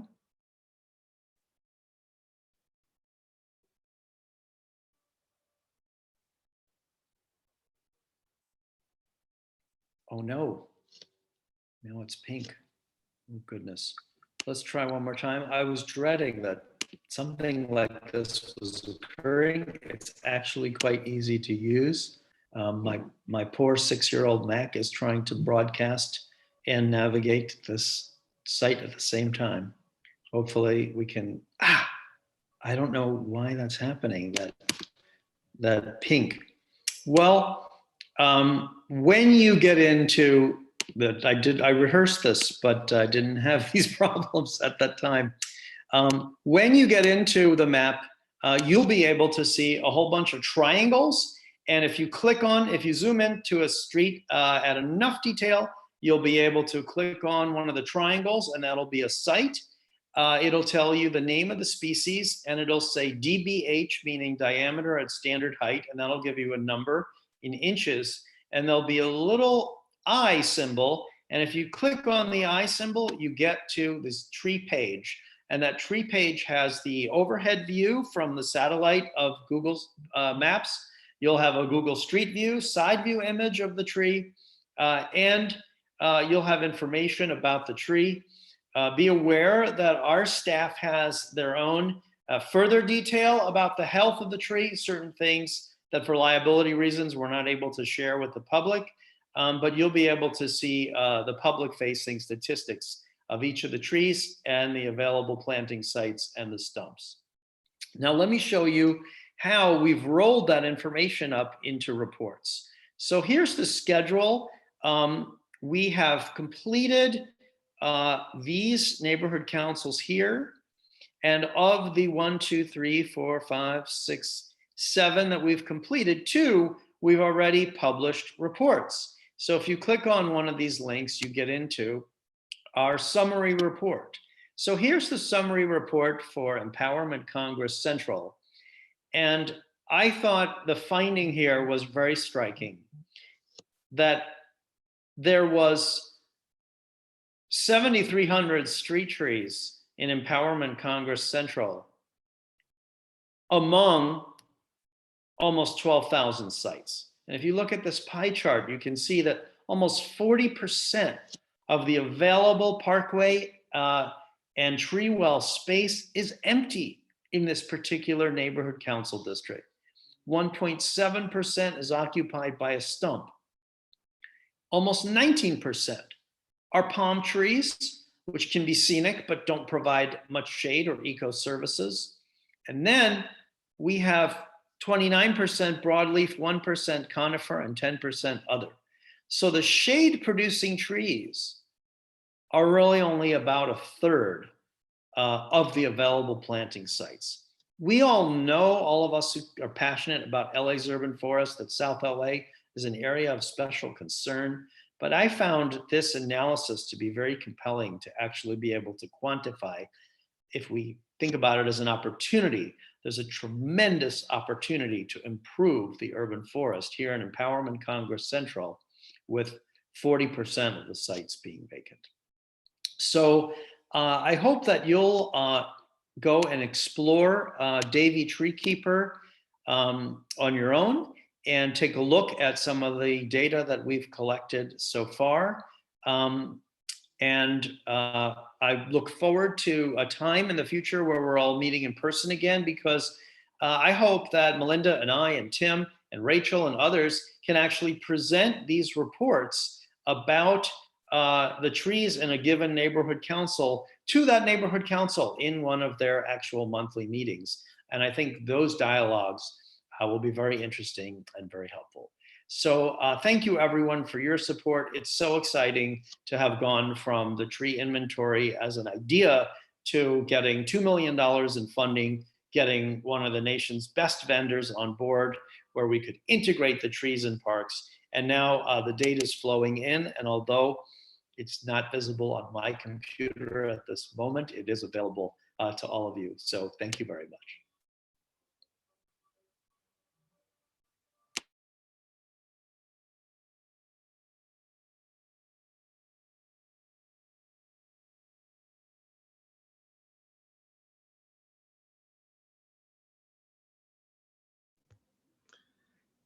Thank you, Greg. And I will say, for me as a former tree planting focused person, the fact that we have the vacant locations, and along with those, Davy is collecting the parkway size of those available locations. And so when we go to start planning tree planting projects, we'll be able to really see how many small, medium, and large trees we'll be able to plant, and have some really interesting conversations with species selection for our neighborhood councils to engage with. We are now going to turn to Miranda Hutton. So I'm going to go ahead and pull up some information. Miranda is with the USDA Forest Service and is here to share with us about the Los Angeles Center for Urban Natural Resource Sustainability. This partner, this local research hub, has been a tremendous help to the city of Los Angeles. It worked with CAL FIRE to fund that first step report that was published in December of 2018, and has also helped to fund the LIDAR study that really augments our tree inventory project in terms of really showing us existing and potential canopy cover throughout the city. So it's been a tremendous research partner for us in terms of identifying a need and then helping us find resources to go and address it. So I'm really excited to have Miranda Hutton here to share with us a little bit more about the Urban Center, because I feel like not everybody is as aware and familiar with its work. Well, thank you so much for the warm introduction. And can everyone hear me okay and see my presentation? Hopefully. Thank you. All right, thank you. And so thank you again. Good morning, Los Angeles. Happy Friday, and appreciate the warm welcome. As my grandmother likes to say, put on your turn signals, time for something different than what you've been having thus far. It's part of the Tree Summit LA. And I just want to thank you for the opportunity to be here, to be able to talk about the Los Angeles Center for Urban Natural Resource Sustainability, which is a bit of a mouthful, so we've nicknamed it the LA Urban Center for short. So during my presentation today, there's 4 pieces of information in particular I hope you're able to take away. One is what the LA Urban Center is and our unique model for getting work done. I'm going to be overviewing some of our research programs, ongoing research programs, and talking a little bit about the tools and resources we've created with that research that can help you in the work you do in urban natural resources. Maybe by the end, fingers crossed, I've piqued your interest in the work that we're doing in the LA Urban Center. And so I'm going to highlight some opportunities for anyone, the public, partners, and folks here on this call to engage in the work that we're doing moving forward. So for those that aren't familiar with the LA Urban Center, it was founded initially as a partnership between the City of LA with City Plants, the nonprofit arm for the City of LA, and the US Forest Service, based on a need to do a couple of things. One was to identify best available science, and 2 was to increase our shared capacity to address information gaps, which I'm seeing throughout this Tree Summit is an idea that a lot of people can get behind and are trying to create in their own pieces of work as well. You know, since its inception, it's really grown into a multifaceted partnership. It includes federal, state, and local government partners. We have folks from academia, from industry, nonprofit, and private organizations, all contributing towards our shared mission, which simply put is improving and enhancing our urban natural resources and quality of life for everyone in the Los Angeles metropolitan area. Easy, right? Our mission is we serve as an information and research destination hub. What that means is we're fostering collaboration, we're generating new science, and we're delivering that information to help folks on the ground and engage diverse communities in those knowledge bases in those communities for shared learning. We do this through 3 big pieces of work. We convene, research, and do outreach. We act as a convening entity, whether it's through meetings or seminars or webinars on hot topics like climate change, forest health, prolific shot-hole borers, drought, fire. We're trying to bring national expertise here to LA and share that information to help work on the ground. And we also do facilitated sessions with all of our partners here in LA. And that is a really great opportunity for us to hear about what's eating everybody's lunch. What are these information gaps? Because that leads directly to priority research that we are doing at the LA Urban Center that is place-based here in LA, but provides tools and resources that everyone can use in California. Now, I know I'm preaching to the choir when I say, you know, information is only as good as the hands that it is in. So a lot of our work is all about outreach, making sure that information gets to those target audiences, whether it's the public, our youth, professionals, or other researchers, to make sure that information is being used properly. We do big events like Arborfest in the Kiosko area in El Pueblo, which had a deconstructed urban forest that explained ecosystem services of the trees in LA. We've done, we have online researches and tools for folks to share information. And we do tree seminars and webinars in different public places. We're part of the LA County Fair each year as well too. We recognize that here's the deal, professionals, researchers, and our next generation all get information in different ways and they want it in different formats. And so we're trying to tune that as we go along with our work. As you might imagine, it takes a city to make that happen. You know, some people say a village, I'll say it takes a city. Partnerships are so successful, so essential to our success at the LA Urban Center and really embody that shared capacity. And this is just our oversight team main partners, and I wanted to just thank them because they've done such a wonderful job of helping us shore up different partner groups for input in our recent strategic plan that we updated. That strategic plan better aligns with city priorities, whether it's urban forest management plans, tree plantings, and inventories. And we really just appreciate having them on our team. And in fact, some of them are on this session. I saw Leon and Edith and Pat Winter and just wanted to, and Rachel Leary and Elizabeth Hodeggy from City Plants. I just want to thank them again for all of their work to make the LA Urban Center a success.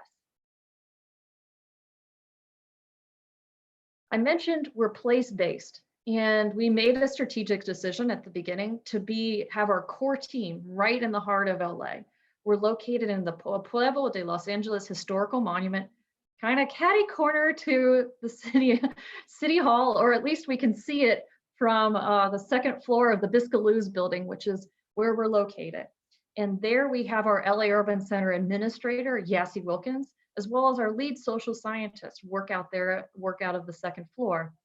And the El Pueblo backdrop really affords us many opportunities to engage in the public, whether it's in the big Kiosco area, working on the Arbor Fest or other public engagements, or working more curated approach to some of our work in some of the side buildings and museums. We've really been able to reach a lot of people in this one setting. Just one example is last year we created an exhibit for fourth graders, and I don't know if this is a fun fact, if everybody already knows this, but 100,000 fourth graders visit El Pueblo every single year. And so it's a live audience that we have working, live audience that we can share our information, research, and outreach with every single year. So what do we share about? Well, we share about our ongoing research programs. And so I'm not going to talk about all of the research we're doing, but I'm going to highlight in the time we have here today some of our ongoing research programs that I think are applicable to those here on this Zoom call. Climate Ready Tree Study. It asks the question, what trees should we be planting now for the climate we're going to have 20 years from now? We recognize that we are in a changing climate. It's going to be hotter, it's going to be drier, and we're going to have different invasive diseases and pest pressures. Doctors Greg McPherson and Natalie Van Dorn from the U.S. Forest Service partnered with Allison Berry from UC Davis and her team to conduct a longitudinal study by creating an indicator system, firstly, to pick out the ideal trees of LA for the future that maybe we're not planting right now, and to planting these trees and monitoring them over the next 20 years. I think two really great products out of this has been not only understanding what trees we maybe need to add to our species palette moving forward, but also this 21 indicator system to think about when we're picking urban trees to plant in our different landscapes. It's not just about planting what is ornamental and beautiful. As you guys know, there's a lot of other criteria that go into that, as well as risk. And I think that's something that Greg, Natalie, and Allison Berry created in that toolkit system that's very valuable. And you may actually have a long-term monitoring site near you, because we had great partnership with the Los Angeles Beautification Team, as well as the Los Angeles Recreation and Parks Department, to plant, monitor, and maintain those trees. So check them out. So another project we've been working on is focusing in on environmental justice communities, because they're often the most vulnerable to the impacts of climate change. And it's a priority of the LA Urban Center, and I know a lot of folks here on this call, to build up environmental assets in those communities to develop better resilience to climate change. One of the projects we funded included Edith de Guzman and Rachel Malarick, of course, at the time at Tree People, but now working for the city, as well as Jennifer Tabanico from the Action Research Community-Based Social Marketing, and Lori Large from California State University, to create a pilot research program that applies community-based social marketing to the challenges of urban tree stewardship. This pilot program was done in Huntington Park, and it created a fantastic toolkit of how we can apply social marketing to strategies of tree planting and tree health. And the best part about this toolkit is it's not just for that one community or that one nonprofit. It's designed for communities and nonprofits to apply different marketing strategies to advance that urban natural resource management. And of course, they created some very cool outreach materials in the process as well. So I've talked a little bit about health and benefits of our work in trees, but what about the people that put them in the ground? That's right, the stewardship groups that work all across LA. What do we know about them? Well, the Stewardship Mapping and Assessment Project, or LA StewMap for short, does exactly that. It's an analysis of what enviro groups are working where, who are they collaborating with, what effect are they having, and how are they doing it? And so this really gets at the heart of what people care about, their priorities, what they're working on. It's an organizational survey that's been sent out to a number of different organizations to answer questions about their stewardship activities. We're going to be creating a network analysis as well as a map viewer so people can click on and see where everybody's turfs and effects are across the LA landscape. But we've already had some really great results from the preliminary survey. It's helped us identify what priorities of people, what different groups are working on, but it's also helped us connect groups as well in a different way. Say you're working on street trees, just to do an example a little bit earlier today, and you're looking for expertise in creating bioswales. StewMap can help you make those connections on groups that have that expertise. Conversely, it can show where we have really big information gaps that we need to fill across our stewardship landscape. One of my favorite projects we're working on is a project that is a tree preference study game. And we know a lot of the plantable space that we have resides on private properties in many cities. And so in order to enhance our urban tree canopy, we really need to focus in on residential tree plantings. However, there's some challenges, as you all know, with that, because engagement is a key issue and stewardship of those trees can be an ongoing issue. So this project aims to use game boards to understand people's tree preferences in their backyards, in their front yards, in their streets, and their communities, and how that might impact residential tree planting programs. Doctors Pat Winter and Nora Davis from the U.S. Forest Service created a game board depicting neighborhoods to choose from different species and help them understand the prominent ecosystem services they provide. And through the games, we can better understand how decisions for landowners are derived and what they perceive as the values that they want to have in their trees. And so a lot of these findings will be pulled together to help inform residential tree planting programs in the communities that we reach out to with the tree planting game. So some of you may be most familiar though with our LA Urban Center is our fellowship program. It's a competitive grant fellowship that culminates in a yearly seminar that covers topics highlighted by our partners each year as priorities for research. We've had projects on citizen science, on user use in our recreation areas, on drought, on climate change. And in fact, last year, we had a hot topic focus of the invasive shothole borer. We had multiple students working on that particular topic, one creating a rapid detection method that aims at low cost and simple modes to detect the shothole borer in the field, and another one creating a toolkit to show host characteristics and movement of the invasive shothole borer along the Santa Ana River. And what is also very neat is all of these seminars and webinars are available on our website, and they have been presented by a certificate by the mayor of LA for their work each year. And we're on our 5th cohort students, and I'm super happy to announce that the focus for this year's fellowship is all about urban forest management and helping out with urban forest management planning, and particularly that LiDAR data that Rachel mentioned in my introduction. How can we use that LiDAR data, the tree canopy data derived from that LiDAR, to be specific, to better understand where our trees are, what benefits they're providing, and priorities for trees plantings moving forward. And I noted earlier on that a couple of our fellows are even on this, even on the Zoom call right now. Corey Bassett, I saw your name. So it's great to see that they're already engaging in what the priorities are for LA and being a part of this tree summit and listening in. Look forward to hearing about their results soon. So while we have research fellows, we also have a cadre of outreach specialists that are going to neighborhood plantings. They're doing big public events, working at our LA County Fair, doing online trainings to help share and transfer that research and information to the public and target audiences out there. As I mentioned, you got to get it into the right hands in order for it to be valuable. And so we've had a really great success story of bringing in a variety of information specialists to share that knowledge. And we even have a couple right now working remotely, creating webinars for us, which I'll talk about in a little bit as well.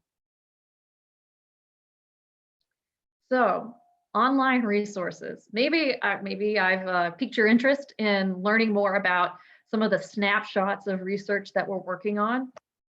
We have a lot of really cool resources on our website.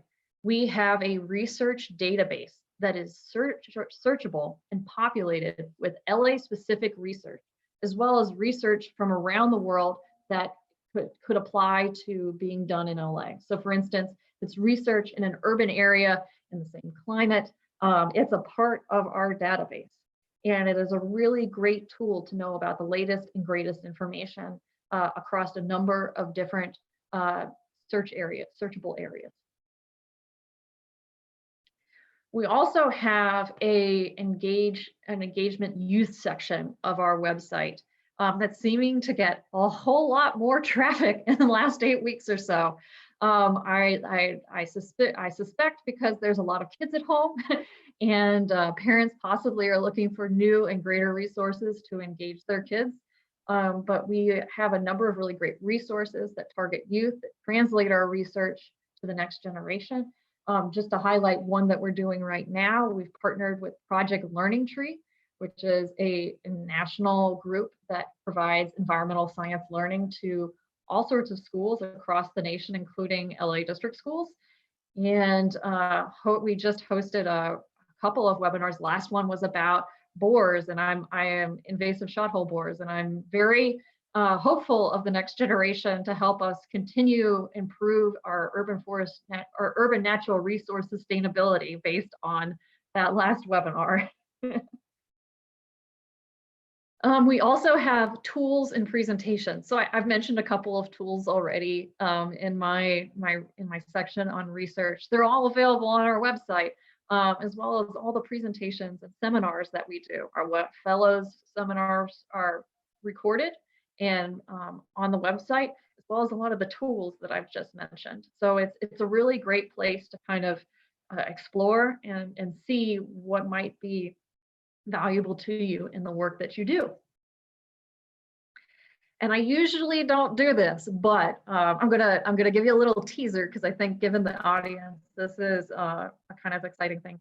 As Rachel mentioned, in partnership with CAL FIRE and Tree People, we've used LiDAR data to create a tree canopy layer. It's available for download with permissions, but we wanted to create something that is more user-friendly and available to the public.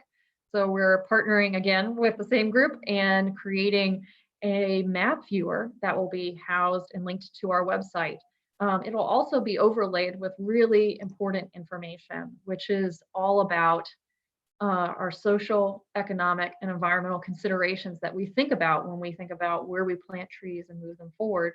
And particularly social and economic considerations that trees can help ameliorate and improve if they are planted and maintained.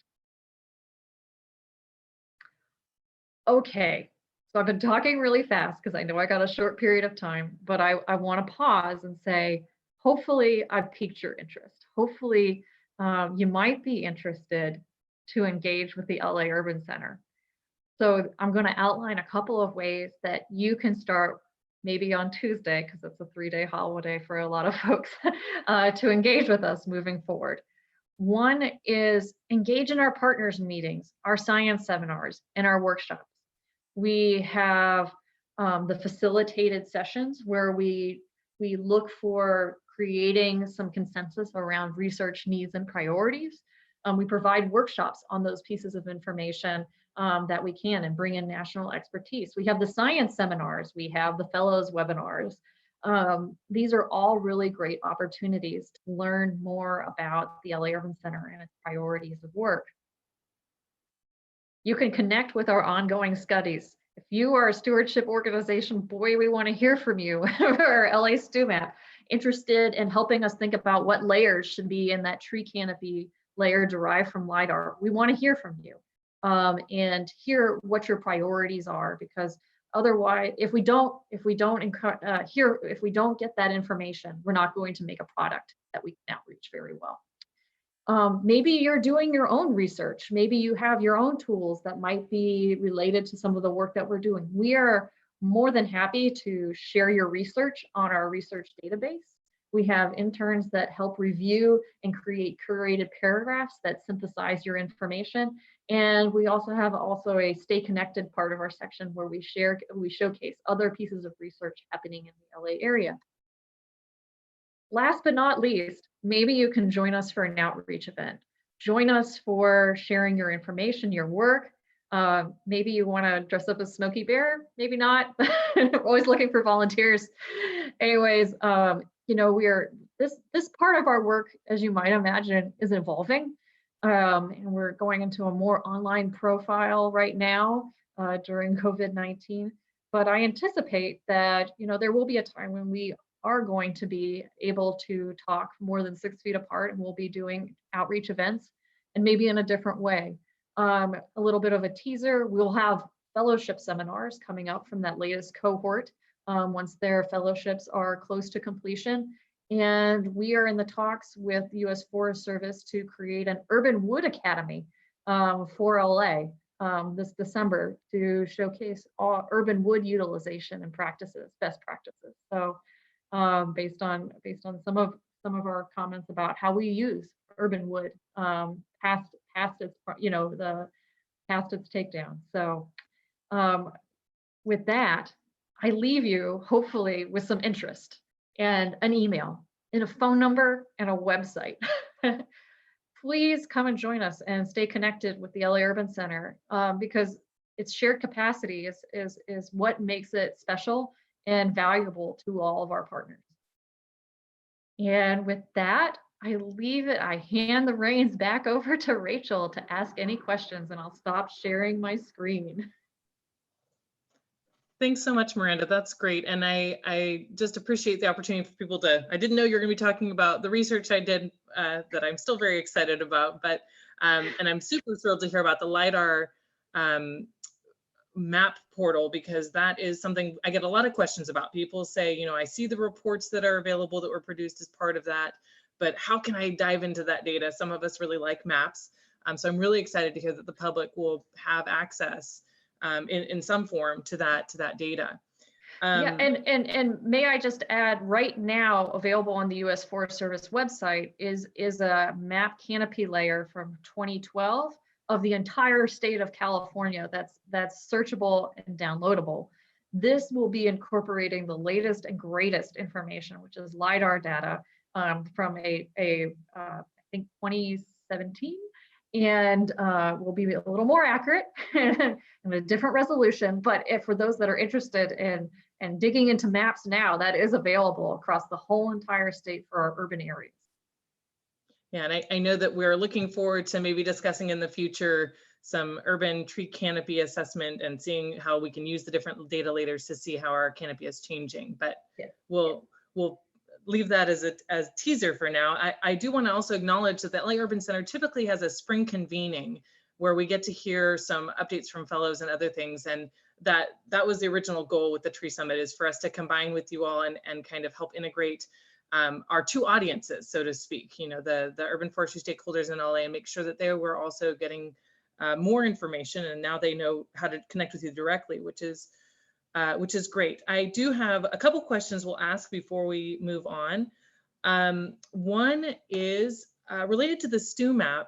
I think it'd be helpful to hear if there are, Catherine McNinney has asked a couple questions related to the STU map, and I think it'd be helpful for us to understand how those of us who participated in the surveys can access or be involved or use that data, and maybe share a little bit more about how it's being used, if there's an example. Great, I'm happy to answer that question. So some of you might have participated in the LA STU map. There's actually two components to it. There's the LA STU map, which is the big picture, and there's actually a focus of the LA River that we're working on right now as well too. The survey was put out, the results have come in, and we're in the process of analyzing those results and teasing out what are the important thoughts that we want to take away from what we're seeing on a macro level and create a map viewer. As I mentioned, the person in charge, our big partner is Loyola Marymount University and Dr. Michelle Romolini. She's currently out on maternity leave. So we're hoping to have some products available to you all when she returns back in August. So that's kind of our new deadline set up for the LA STU map. Now, if you guys are looking for products right now or an analysis of what she's done, which is that preliminary analysis, those are available on our presentations section at the LA Urban Center, because she's presented at a couple of our webinars. Great, thank you. I do also, another translation moment. I know Diana Zokrin has asked what you are referring to when you talk about tree stewardship. That's a great question. So actually stewardship in the STU map has a broad and very defined context. It's basically everyone working in natural resource management, and it has a both formal and informal context to that.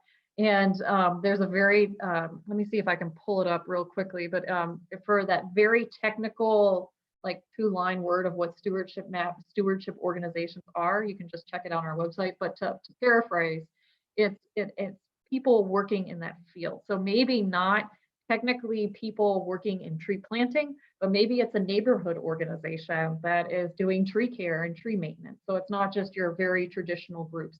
Or maybe it's someone working on the LA River, and they have a tree component to part of their overall mission of improving water quality along the LA River.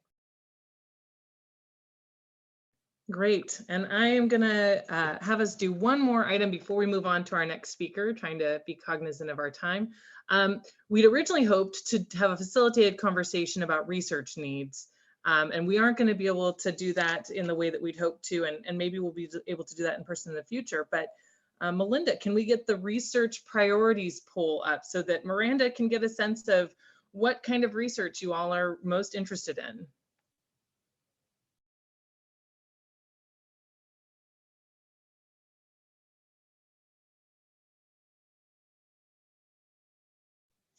I'll say the name one more time. We've got our research priorities poll. All right, let me activate that for you. Hold on.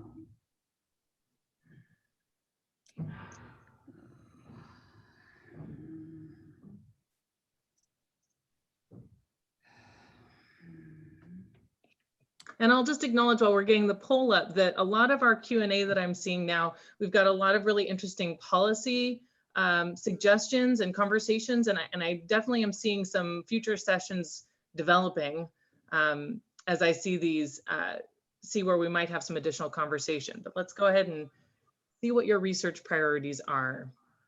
And I would just say the LA Urban Center is always here as a partner for the city of LA to help with those facilitated sessions. Sometimes it's helpful create bubble maps and think big picture and then drill that down to what that actually means. And so we're here to help that when you want it. Great. And we're going to leave this poll active for a minute, and then we'll go ahead and close it. And I've also received a request to figure out who all's in the room. So we'll be redoing poll number 1 since we've had more people join us.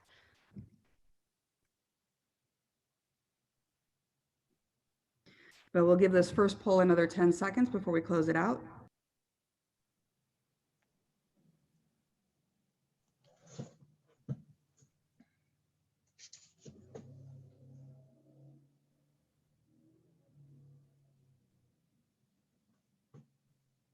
All right, got it. Educational workshops and collaborative studies.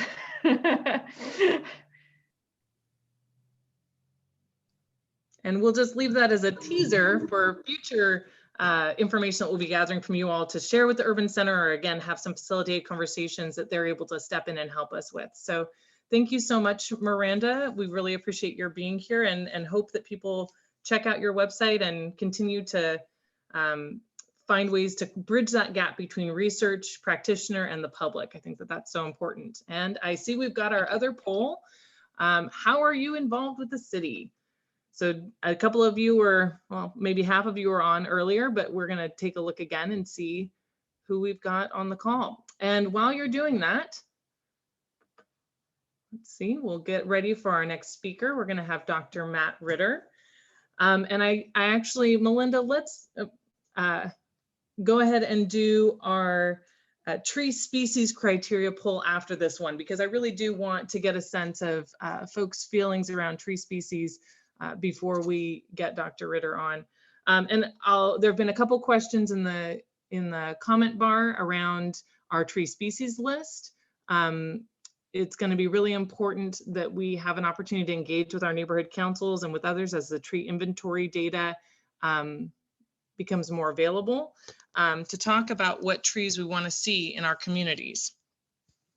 So, sorry, gonna get that back in order. So we used to have a tree list on the city website. Oh, we've got quite a few city employees here, which is fantastic. We want to see you all getting more information around urban forestry best practices. And I love to see the members of the public that are also joining us today. So thank you all. And we can go ahead and do the tree species criteria. As I was saying about the tree species list, we're going to be doing some additional updates to that list. But the more important thing to me is that we look at how we approach permitting trees and locations. And just having an updated list is not going to address the fact that we need to be looking at our sites, looking at the conditions currently within the inventory data. It gives us so much information to say what trees are here already, what trees are doing well here, and what are the trees we should be looking to plant. And that's not something we're going to do in a vacuum. We're definitely going to be talking with community groups to see what is important to them. So the question here, what criteria do you think about first? What's most important to you when you're picking a tree?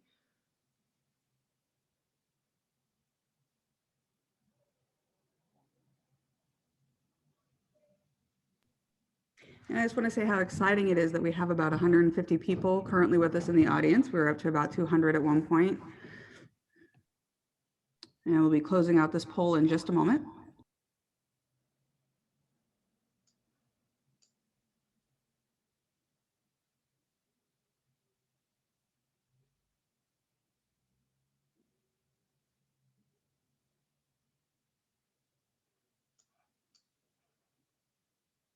All right, we've got a kind of almost tie for first place, potential infrastructure conflicts and shade. And you know, the truth is that shade and infrastructure conflicts kind of go hand in hand. If there isn't enough space for a tree, we're not going to get quite as much shade. So that's one of the things that we're thinking about and looking at, is how we make sure that we have space for large trees within our city whenever possible. So with that, I'm going to bring in our expert. Dr. Ritter is a professor in the biology department at Cal Poly San Luis Obispo. He's a noted tree expert and author. His books and scientific papers attempt to foster an appreciation for and a better understanding of California's unique native flora and diverse urban forest. On a personal note, his book, A Californian's Guide to the Trees Among Us, and our Select Tree tool that's the website managed by his team at Cal Poly are two of my 3 favorite tools to offer to people that are exploring the topic of tree selection. So we're really thrilled that he can join us. Matt, take it away. Thank you, Rachel. You can hear me okay? You are loud and clear. All right. I'm going to share my screen with you there. There's a title slide, and you can see that okay? Yes, we've got your slides. Nice. All right. Well, let me do one more thing here. Sorry about that. There we go. All right. Well, Rachel, thank you for that introduction. Tim, Melinda, thank you for inviting me to speak. I am, like Rachel said, a professor at Cal Poly in the biology department. I was also a commissioner in the city of San Luis Obispo for 8 years, and where I dealt with tree removals and controversial issues of development and tree preservation. And I'll say that a lot of the problems and controversial issues that we deal with in cities stem from poor tree selection and poor tree selection decisions early on. And I'll make an argument to you about how important tree selection is and how it can't be treated as it always has. And I think a lot about tree selection, and I'll share some considerations that I think about and some tools that we've developed to help with tree selection. I'll start by saying that anthropogenic climate change is real. It's upon us. Temperatures are rising and fires are getting worse. It's becoming statistically impossible to explain what's happening outside the possibility of a changed climate. 16 of the 17 warmest years on record have occurred since 2000. 15 of the 20 worst fires in California history have occurred since 2000. This is a map that shows how much warmer the last decade was compared to temperatures recorded between 1951 and 1980. Even the most conservative climate change projections show that baseline climate temperatures continue to rise. We now know that above a 2 degrees Celsius baseline climate change would be catastrophic, and we're quickly headed that way and trying to maintain that temperature lower than that. These maps show changing hardiness zones and the general warming that has occurred in the 25 years between the publication of the 2 Arbor Day hardiness zone maps that you're seeing there, one from 1990 and another one from 2015. What you see in red are areas that have shifted to a warmer zone in the time between the publication of the 2 maps. We're no longer planting the same plants where we used to, and the plants that always worked in certain zones are now failing. California is getting hotter. These are recently published maps from data from the National Oceanographic and Atmospheric Administration showing how much baseline climate has shifted in Southern California since 1985. And most of that shift, since 1885 actually, and most of that shift happened actually since the 1970s. And it's just predicted to get warmer. Warmer it also means drier most of the time in our Southern California Mediterranean climate. Los Angeles is projected to get hotter. The graph on the right shows the current average number of days exceeding 95 degrees in orange, and below that in red, those bars are the predicted future numbers of days over exceeding 95 degrees, and those are in red. You can see the red bars mostly always extend past the orange bars, and this is with a number of climate change projections and different models. There are 40 million people, give or take, living in California, and over 3/4 of the original wild habitat that we had here in California has been lost over the last 250 years. Half of all the food grown in the United States, half of all the food eaten in the United States is grown here in California. So we have these major agricultural and developmental impacts on our state. Meanwhile, the biodiversity crisis is severe, and all the discussion about climate change, something that doesn't get brought up as much, is impacts on biodiversity. We are in the midst of what most scientists consider the planet's 6th mass extinction event. In this paper, eminent botanist Peter Raven said that it's possible that 2/3 of all the terrestrial species are at risk of extinction by the end of this century. The world is experiencing an alarming loss of biodiversity. And this is well documented now in several high impact peer-reviewed publications. This is one in which Paul Ehrlich and his colleagues showed that species extinction rates are being recorded at several orders of magnitude greater than the number of extinctions expected under constant standard background. Meanwhile, our forests are being hammered throughout the world, from northern Borneo to northern California. There are major changes in forest ecosystems. Recently, a worldwide collaborative research initiative produced the first continuous tree density map of the globe.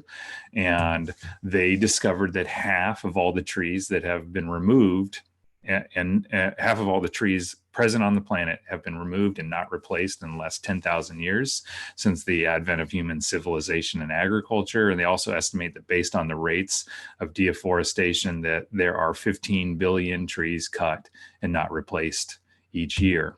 In California, in less than a decade, we've lost nearly 5% of the total trees in the state, and this includes in our native and urban forests. We're experiencing a new reality with a precarious future for both our native and urban forests, and this is the same thing that's happening in many places in the world.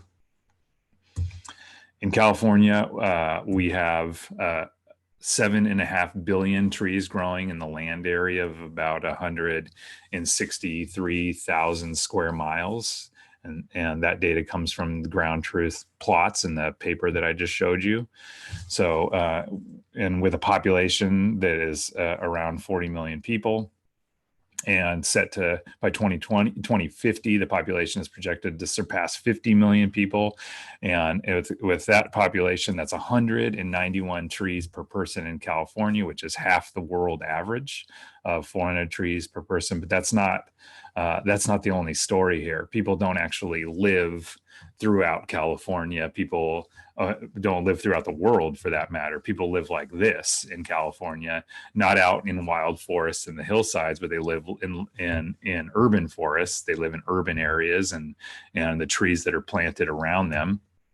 They live in cities: San Jose, San Francisco, Los Angeles, San Diego. We have whole counties in California, like Modoc County, for instance, up there in the Northeast, where there's fewer than one person per square mile. And there's areas in Los Angeles where there's nearly 20,000 people per square mile. So we have huge disparities in population densities over short distances in California. And in a state where there's nearly 40 million people, almost 90% of those people live in urban or suburban areas on less than 10% of the land.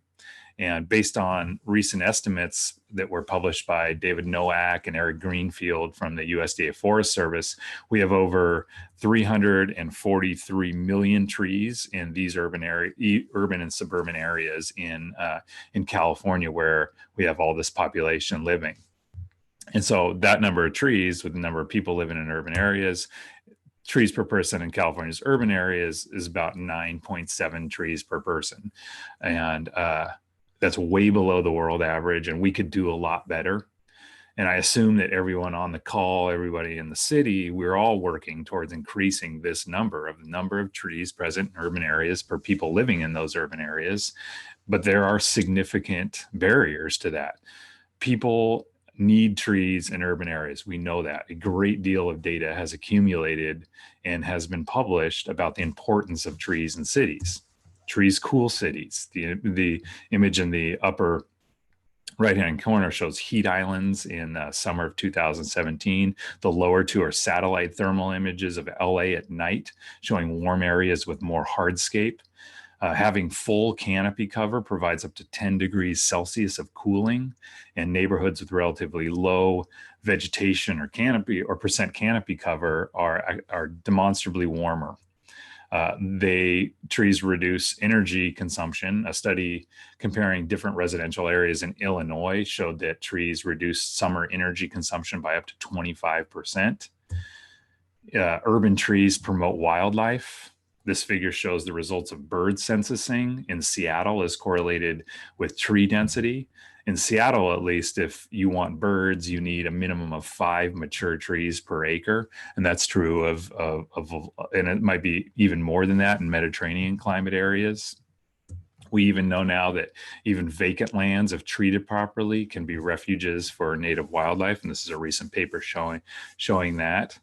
We know that trees can reduce crime. And researchers studied researchers in this paper, is an awesome paper. They studied police reports for the Ida B. Wells housing project over the 70 years that housing project existed.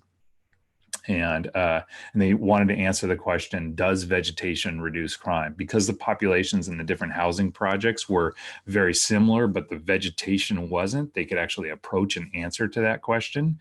And more people, what they found was that more people engaged in social activities when more plants were present, and people had fewer experiences of aggression and violence when plants were around, and the overall incidence of crime, and that's both property crime and violent crime, were lower in areas with more plants.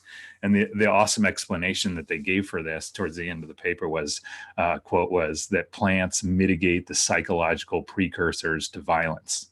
And those of you who walk in parks and have houseplants and so on, you know what they mean. Plants mitigate the psychological precursors to negative feelings in general. And we know that about our trees in our cities. Finally, trees make people happy. In the UK, in this paper, people surveyed a number of measurements of well-being and people's perception of well-being, and they all increased when there were more trees around. So all that accumulates to something that we all know, that urban life without trees is a lower quality of life. And this is in light of the disadvantaged communities and tree cover comparison that was published by CAL FIRE. In this map, the dark green areas with high tree cover, the dark green areas have high tree cover, and the tan areas have lower tree cover. And disadvantaged communities are outlined there in red. They have the fewest level of canopy cover. So when you see a map like this, you have to immediately wonder, like, how can we do better? And I think the answer is, and a lot of people on this call are working towards that, and the answer is we can do better in many ways. But what I'm interested in talking about today is better tree selection early on in the process of planting trees. Our urban environments, they're designed ecosystems, and we choose what we plant there.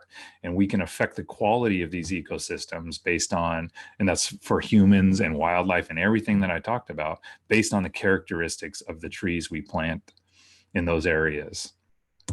So what is successful tree planting in the 21st century in a time of climate chaos and biodiversity loss?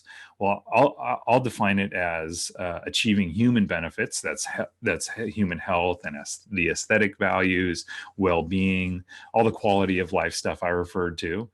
Also, in the current day, we can't ignore atmospheric carbon sequestration. Climate change mitigation is an important aspect of successful tree planting. And the third thing is conservation of biodiversity. We can actually potentially conserve biodiversity by choosing the right species in our urban forests.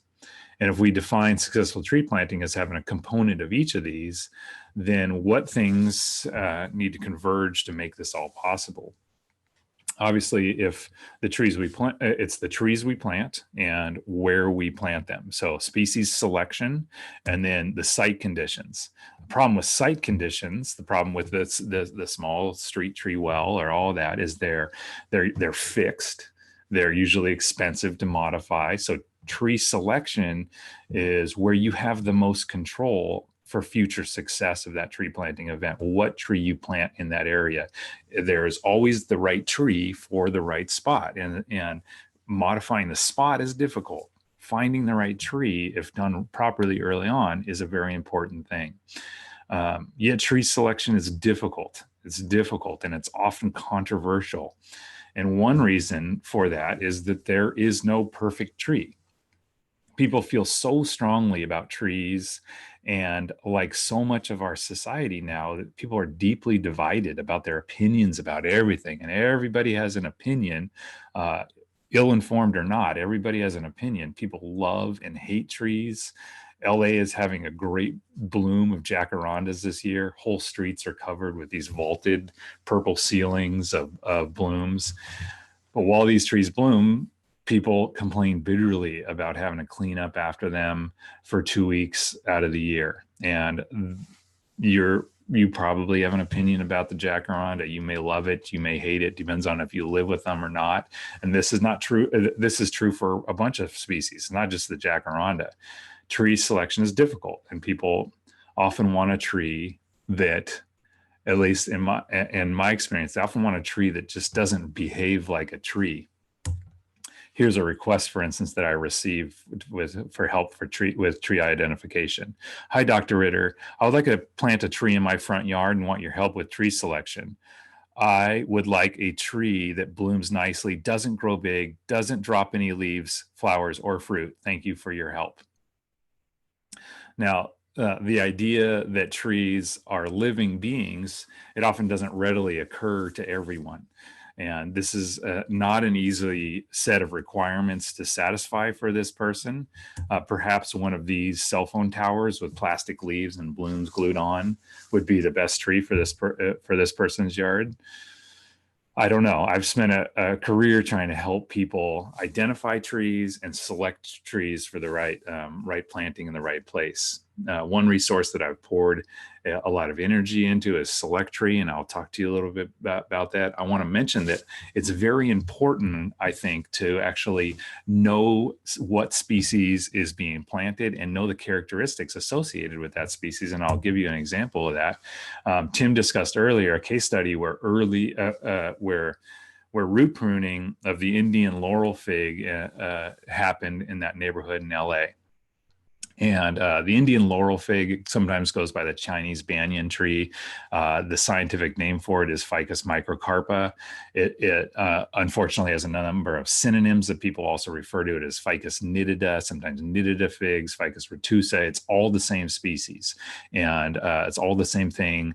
These are very popular trees in downtown areas, in cities throughout Southern California. Los Angeles is no different, and Mediterranean places worldwide. Actually, this species has been planted there.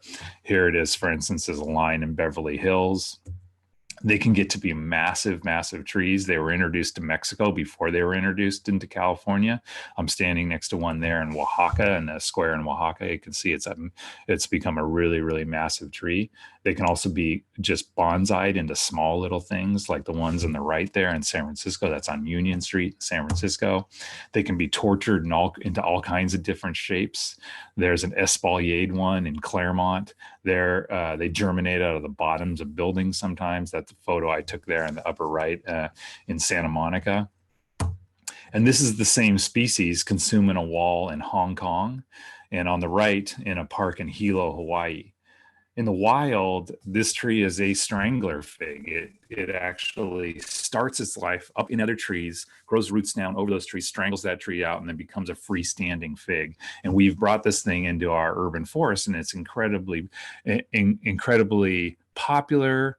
It's loved and hated, and they are survivors. And the reason why they're survivors is knowing the characteristics and what species it is makes a big difference. For instance, Ficus benjamina, the one individual tree on that event that Tim referred to, that is not a strangler fig. That thing, when you cut its roots, will have a huge problem that this one doesn't. The reason why the roots of these species can be almost completely removed and they can survive is because of their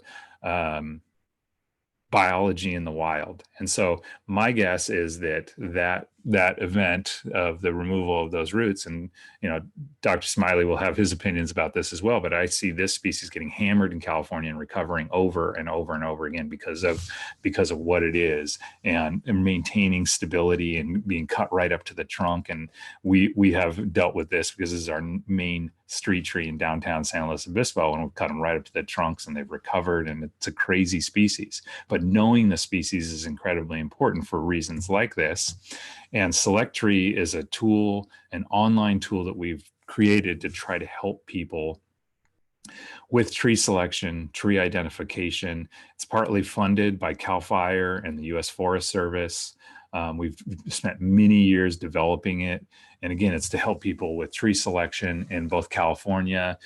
We've now expanded it to Hawaii, and it's being used way beyond that. We have over 1,500 species now in the service. 75 characteristics for each of those species with about 9,000 photos. It's become one of the most visited tree websites in the world. We're averaging about 50,000 independent hits a month for it. And it's the best site, I think, for high quality, accurately labeled tree photos. And that's what people mostly come to the site for. And there are many considerations that go into selecting trees early on in a planting process. And I want to talk about some of them and some of the ones that I think are important now. The physical tree characteristics included in our database are things like that you would expect. They're things like tree height, canopy widths, shape, foliage, reproductive characters. What are the flower colors? Do they flower or not? Are they evergreen or deciduous?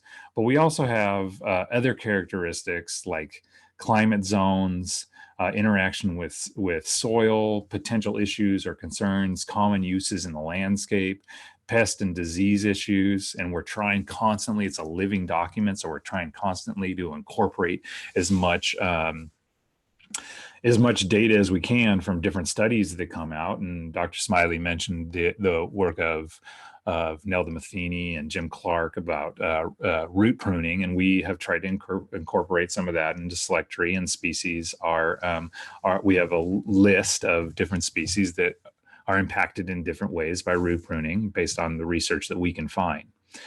We can use some of these characteristics actually to help us select better trees for the future. I worked with Greg McPherson on the selection of the species and the study that Miranda talked about with looking for future trees for future climate change scenarios.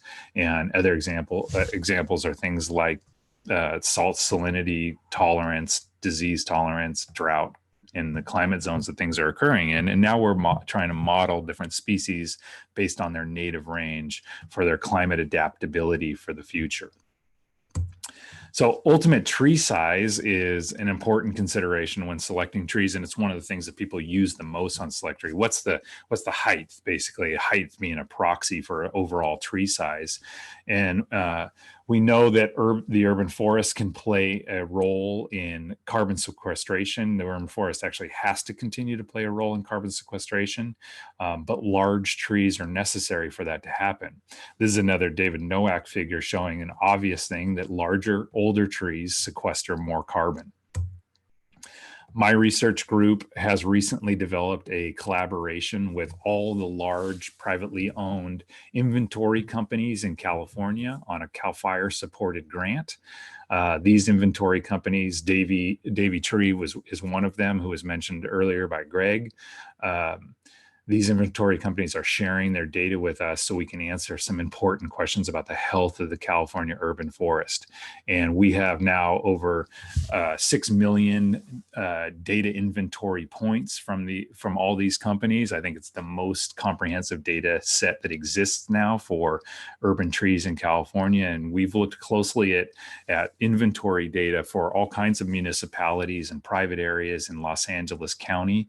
And I'll share some of that data with you during this talk. One thing that I'll share with you right away is that if we look at the data for the size or diameter at breast height, or DBH, which Greg also mentioned earlier, for the trees in Los Angeles County, we see that most of them are small. They're around 12 inches in diameter. So that's 4.5 feet off the ground, 12 inches in diameter or less than that. And we look at, when we look at this for the top 10 most planted trees in Los Angeles County, which I'll share with you in a bit, we see that mostly the common planted trees mature at a smaller size.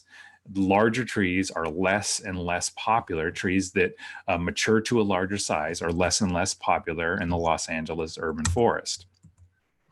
Older and larger trees are needed in urban forests, and we should be planting obviously the biggest possible trees whenever we can, where it's appropriate for the site. We shouldn't have sites that can accommodate large trees in which we plant small trees in it. And this is a documented and an unfortunate shift towards there is a documented and unfortunate shift towards the planting of smaller trees in urban forests throughout the U.S. Small trees provide few of the benefits of large trees. The crepe myrtle there on the right is an example. Crepe myrtle, as it turns out, is the most widely and commonly planted tree in California. It provides color. It's a little splash of color, and some places where it gets cold in California, some fall color and so on. And I don't know if you love or hate the crepe myrtle, that's fine. But it's a small tree. And one use, as it turns out, with a chainsaw has a potential to offset all the carbon sequestration for the lifetime of that small tree. And this graph is showing the fact that the larger trees are much less common in urban forests in the US, which is expected, but they've also demonstrated here that in this paper that species that achieve large size at maturity are not as commonly planted as they used to be. We also need more, so we need more trees all the time. We need to plant large trees that are appropriate for the sites in which we have. And we should be careful about how long those trees are expected to live. And I'm referring here to longevity, which is one of the characters that we've worked hard to try to find any data for longevity of trees that we plant in our urban forest. When people measure carbon sequestration of a tree over its lifetime, knowing the potential longevity of that tree is obviously very important.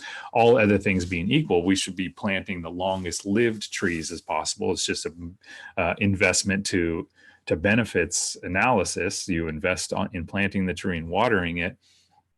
You want to get benefits for it for many, many years. However, in urban forests, particularly in Southern California, we need to be realistically that we are potentially just managing for trees that will, on average, live to between 20 and 30 years.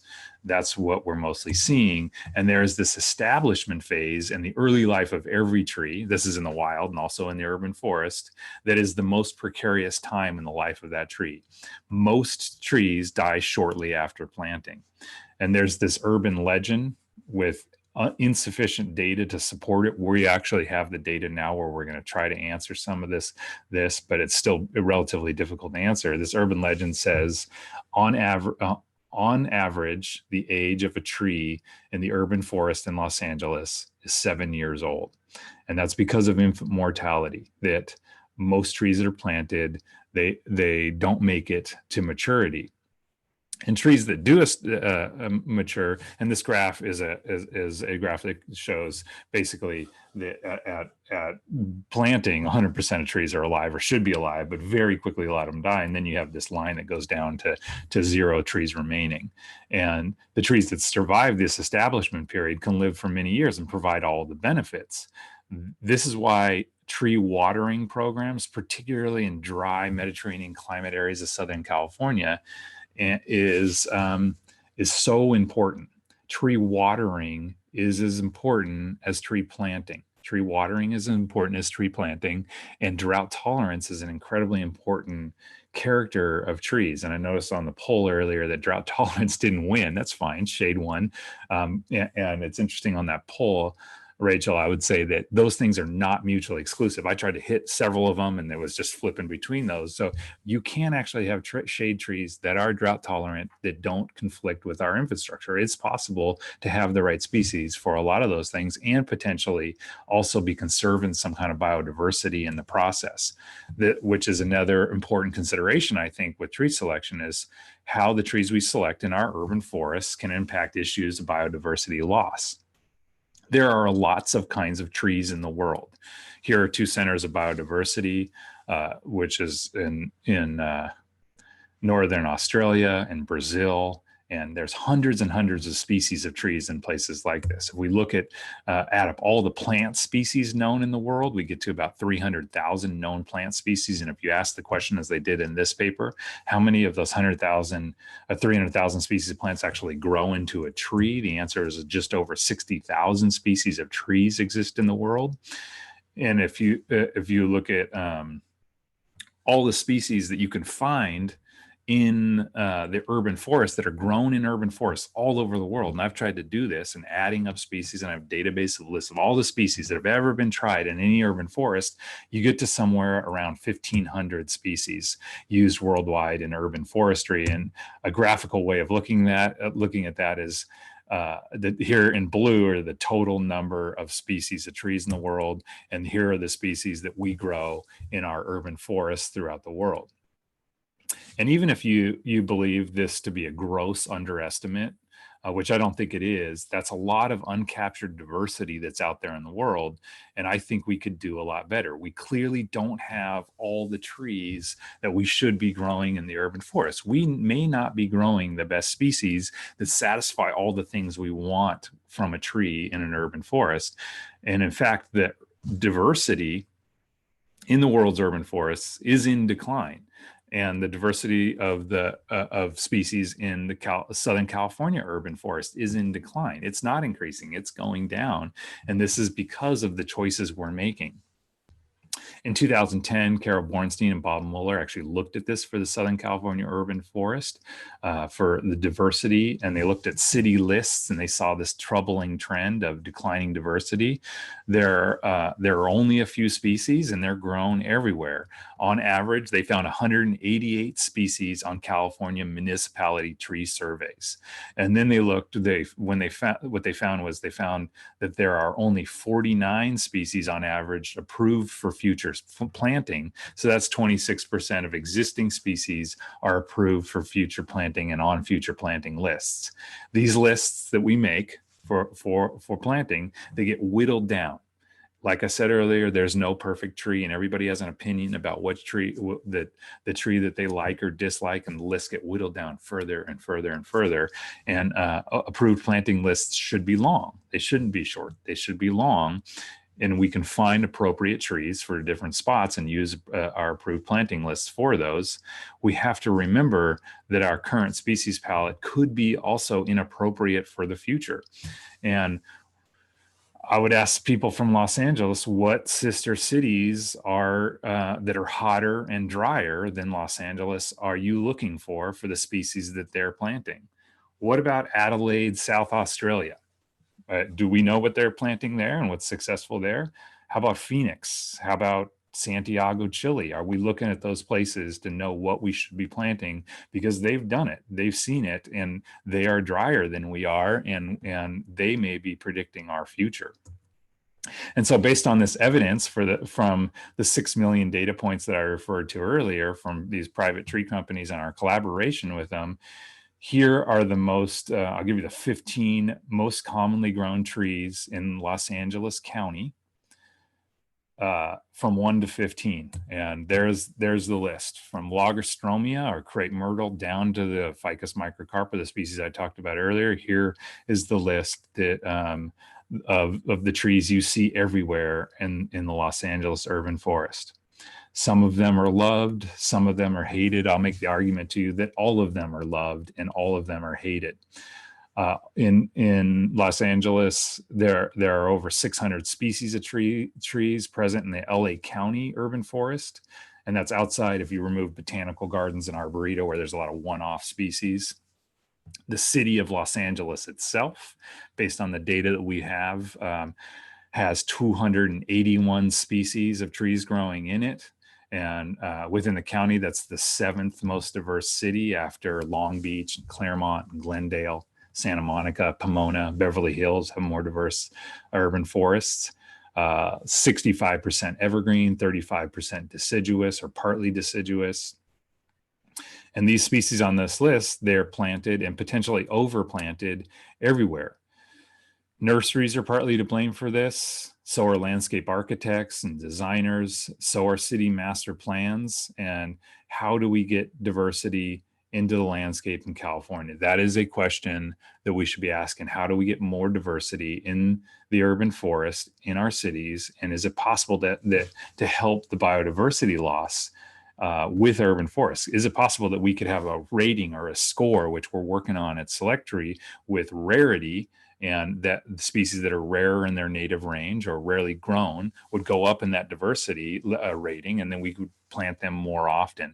A good example is the red flowering gum. This is an endangered species in the wild. It occurs in a really small native range in Southwest Australia, fully endangered in its native habitat, yet we grow it quite a bit in Southern California. And should that be prioritized? Is that a thing we should consider in tree selection? Another example is one of California's rarest oaks, the Engelmann oak. It's becoming more and more popular in urban plantings. It only occurs from along the foothills of Peninsular Range from Pasadena down into San Diego, and used to be much more abundant before development, and much more abundant than it is now. As shown here, there's a photo of a Engelmann oak woodland in 1927, which is now completely gone and completely under houses. So the genetic diversity of these two species, the red flowering gum and the Engelmann oak, are actually being conserved in the Southern California urban forest. And should we try to make these things more popular? The Engelmann oak occurred on the cover of Pacific Horticulture, and luckily and happily, it's becoming more and more popular in the urban forest. Finally, let's talk about the idea of provenance. This is the place of origin of a species of tree.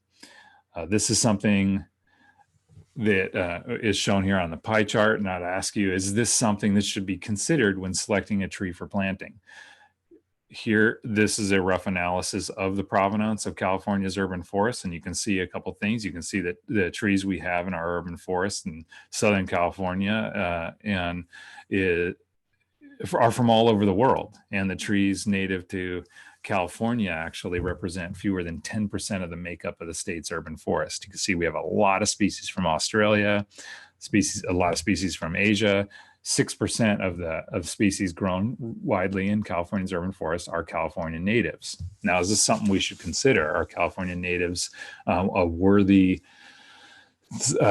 cause when it comes to urban forests? And I want to address that, because this is becoming a more and more important issue, and a thing that people are talking about quite a bit. It's a popular idea now, from the Google supported re-oaking project in the Bay Area to Doug Tallamy's ideas about growing urban trees, urban forests with only native trees in them.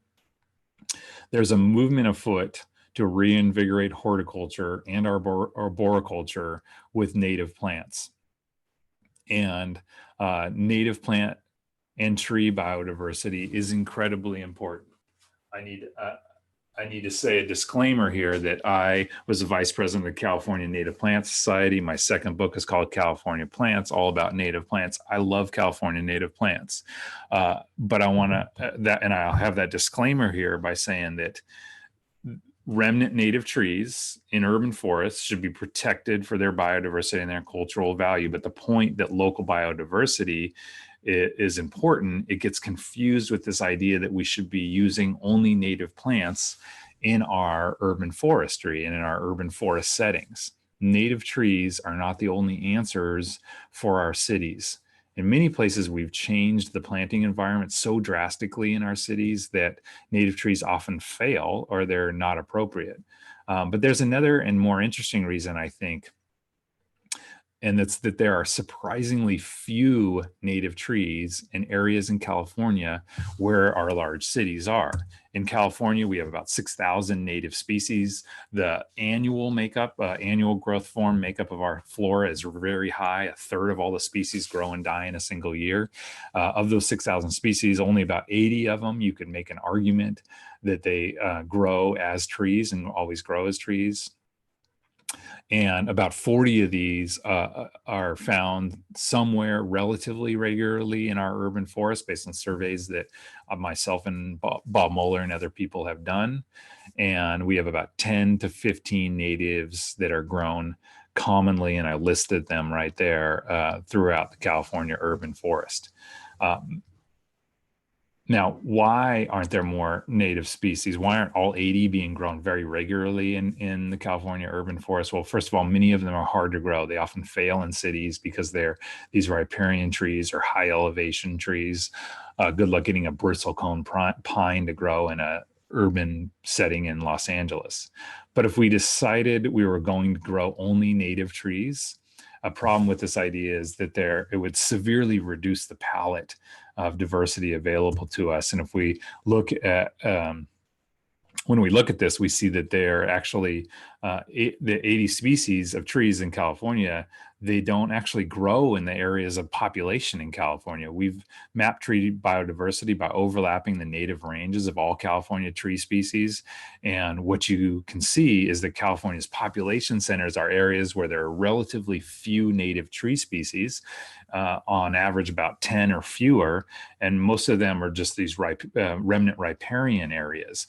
If you think about the rolling coastal hills of Mediterranean coastal California, it's coastal scrub and chaparral, and there hasn't actually been trees native there since the Miocene or something like that. And here's a picture of Los Angeles in the upper right-hand corner in 1868.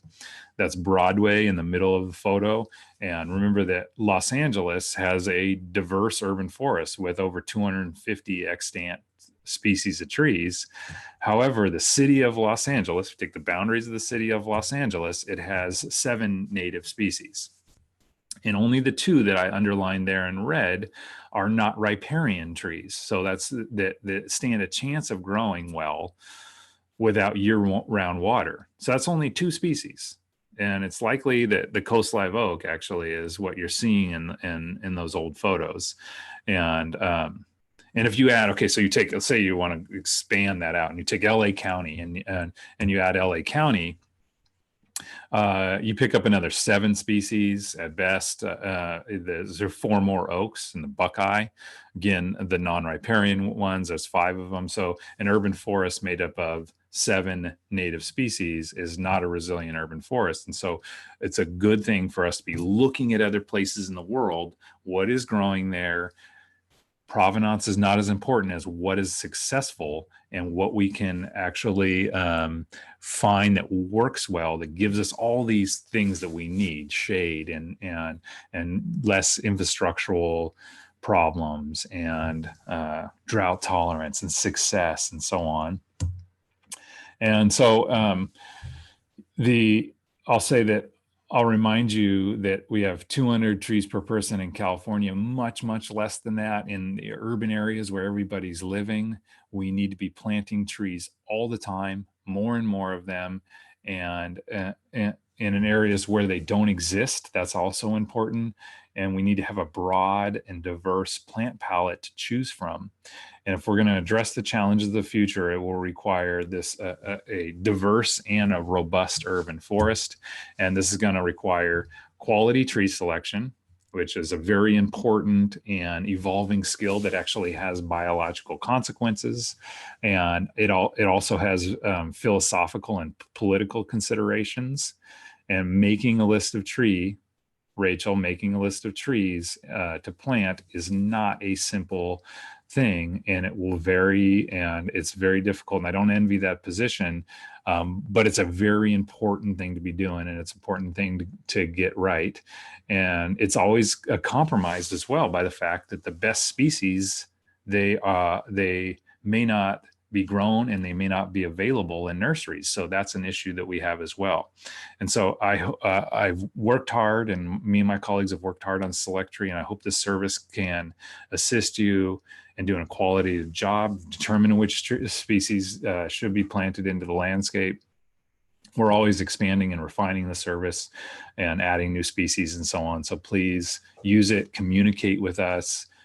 Talk to us about changes you think you want made. Let us give you advice. And I have a website where you can connect with me. I can make this talk that I just gave downloadable there.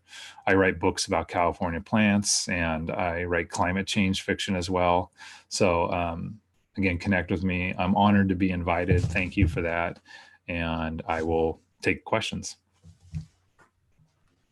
Thank you so much. And you know, that is absolutely the truth. It's going to be a complex conversation that requires us engaging with nurseries to talk about growing different species of plants. And it's going to be about continue to talk with researchers like yourself around what trees are, what trees are going to be best for us moving forward. And within that, also looking at the infrastructure piece, how we find room for more large trees. That's one of the main things I've been talking to city staff with about since I started this position, is how do we find more space to plant trees that will be big in the long run. And that definitely is our challenge of how we balance development and tree planting. And it's very, very complex. So I really appreciate your providing that overview. I do want to, we've got some questions. I do want to acknowledge that we are just about at time, and I'm wondering if you'd be available. I do want to do a little bit of a closing piece, but if you're available to stay for a little bit after to do Q&A. Fine with me. Yeah, all good. Yeah. Great. So I'm going to go ahead if you want to mute yourself. So if you want to stay after, we will have some time for Q&A with Dr. Ritter. And he also had offered to help us write some responses if we don't have time to get to everybody today. But I do want to take a minute and allow for some celebrations for our other departments. Melinda's pulling up the slides for us. So obviously we've heard a lot about the work of Streets LA today. We've heard a lot about some of the topics that we're addressing as a city, but I want to share a little bit about what our other teams have been doing. And ideally, again, with the in-person summit, we would have allowed each of them to get up and talk for 10 minutes or so, and maybe had some posters up for us to share information on their project. But I'm happy to just share a brief overview. Within Recreation and Parks, they have been working on a CAL FIRE grant. Again, CAL FIRE's come up several times today, so you should all be aware how important the funding that CAL FIRE receives for urban and community forestry is for the city of Los Angeles. That grant that they received has been allowing them to move forward with doing their tree inventory, also being done on that same platform. So if you go to that laparks.treekeepersoftware.com for the tree keeper inventory, you'll be able to see park trees as well. So they're about 30% done with 36% done of the number of park sites, and about 27% of the acres, total park acres, have been inventoried to date, including the use of some multispectral camera drone flyovers to do parts of Elysian Park that were really hazardous for people to get down, and in those canyon areas and other spaces where it was too dangerous to go straight up to the tree, they looked at a pilot study of using drone imagery to do some of that component. I'm also happy to share that they have been planting trees as part of that CAL FIRE grant. They committed to CAL FIRE to plant 680 trees, and they've planted 695. And 85% of those were done by volunteers, which is so important. Any opportunity that our community members have to get their hands in the dirt and bring trees to their parks, I think it's so valuable. So next slide. I want to share a little bit about, Melinda, if we can get the next slide up.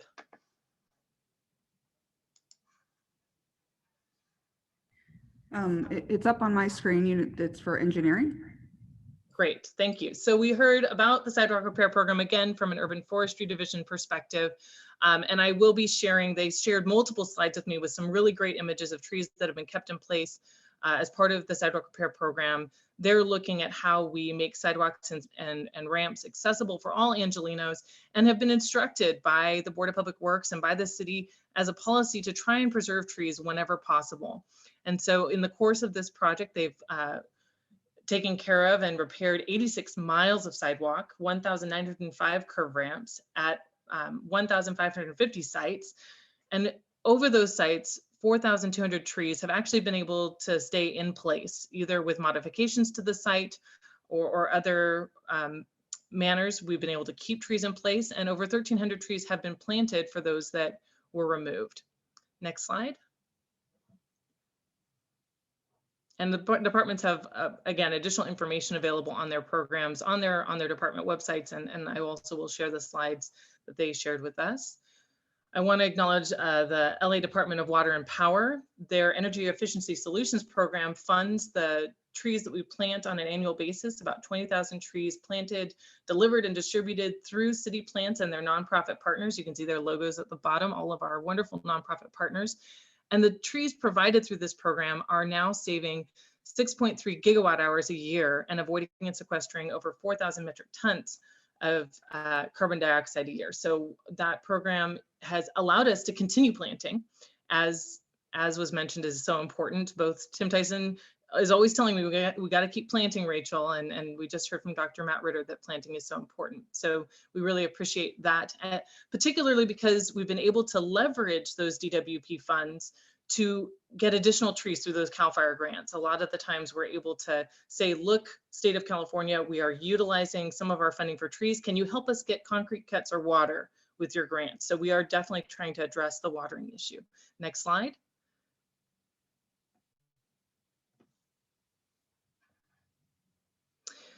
This is another great celebration. A lot of you, I think, are familiar with the wildlife pilot study being pulled together by the Department of City Planning.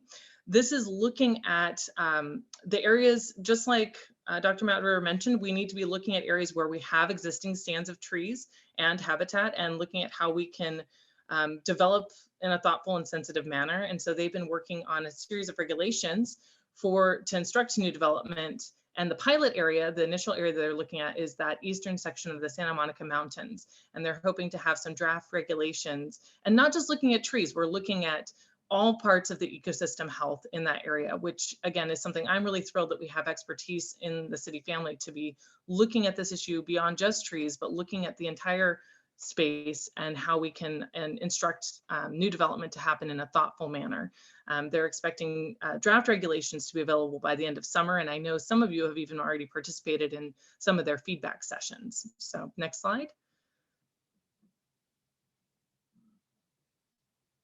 And lastly, I want to acknowledge LA Sanitation and Environment.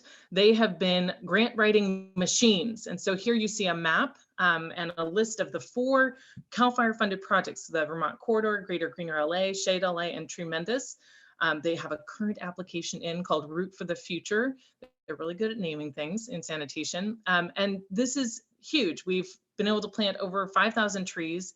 They've been able to remove over I think it's 1.67 acres of concrete for new concrete cuts, over $4.75 million in state funds that have come to tree planting, watering, and concrete cuts. And again, huge thank you also to UFD. Streets LA has provided watering as match. And in addition to the LADWP match, we've been able to provide watering as match for some of those projects. And so again, we're looking at how we bring more tree resources to the city. Next slide. And so I kind of want to just pull together with one kind of final thought about our future. And I think that this celebration in particular, I'm not showing it because it's a happy tree planting moment, but I think it represents why, and I know one of the questions was asked early on, is how do we get to where we're, like Seattle or like the other tree cities that are maybe a step ahead of us in terms of some policy development. And it's through our collaboration. So on March 7th of this year, when we were at a point where people were feeling uncomfortable if we should be doing handshakes, can we still have the event just prior to the Safer at Home order, we were able to have an Arbor Day planting hosted at the Banning Museum in Wilmington. And it really it showed the spirit of collaboration from city departments to different agencies, to the community and our nonprofit partners and all the different resources. It was a beautiful resource fair coordinated by City Plants. We had DWP trees being distributed to homeowners to take home. We had park trees being planted with Recreation and Parks. And again, they were our fantastic hosts. There's nothing like tree planting at a park where there's bathrooms available and wonderful green space to congregate after a planting event. And then we planted street trees.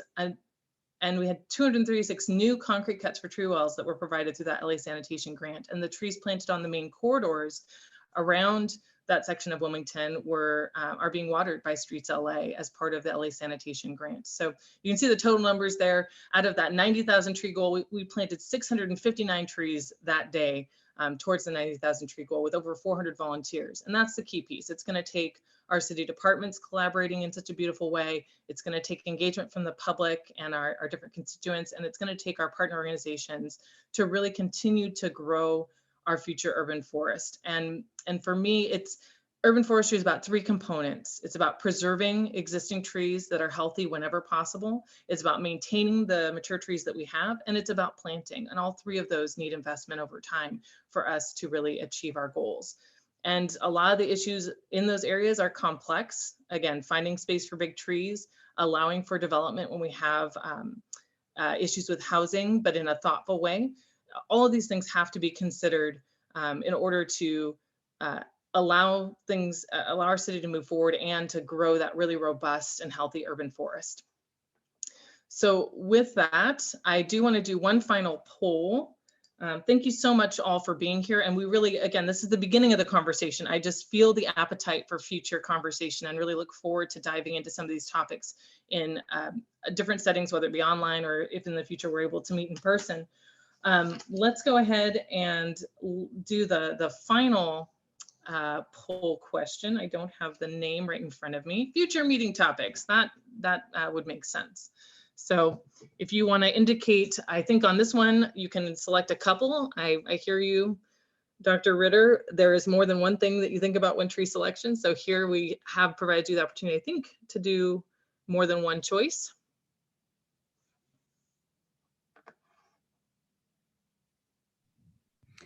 And we're going to leave this poll up for just a bit longer than the other ones. Wonderful. All right. Melinda, any other concluding things that I'm forgetting in my talking before we go back to Q&A with Dr. Ritter? No, I just want to thank everyone who participated. We had somewhere around 175 unique people viewing our seminar today, and I think that is wonderful. So just appreciate everyone's forbearance with our technical issues when we were starting, and thank you so much for being with us today. Oh, and I found in my notes what I also wanted to highlight.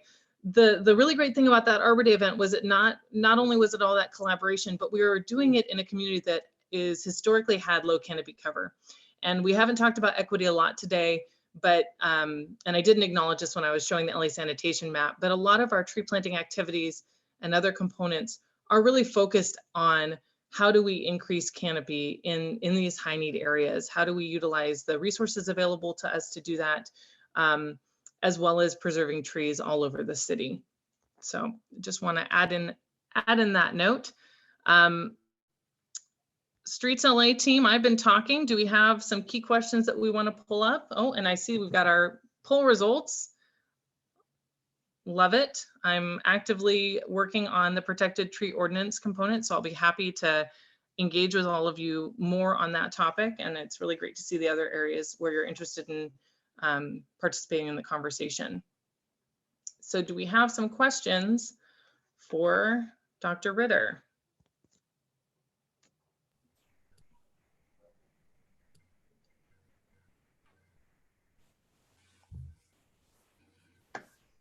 Rachel, I could just address one that I read here. You want me to do that? Perfect.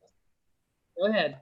Okay, this one says the introduction of new species in parks and open spaces is a tricky thing as they become invasive and further destabilize our diminishing local native plant communities, which are, to our knowledge, the most sustainable. And I agree with a portion of that statement. Some of it is not true at all, actually, though. And we've looked over and over again for where we can find tree weeds in California. Tree weeds in California are usually in riparian areas. And I just did a big survey of San Diego County, for instance, with John Redmond, in which we looked at tree weeds.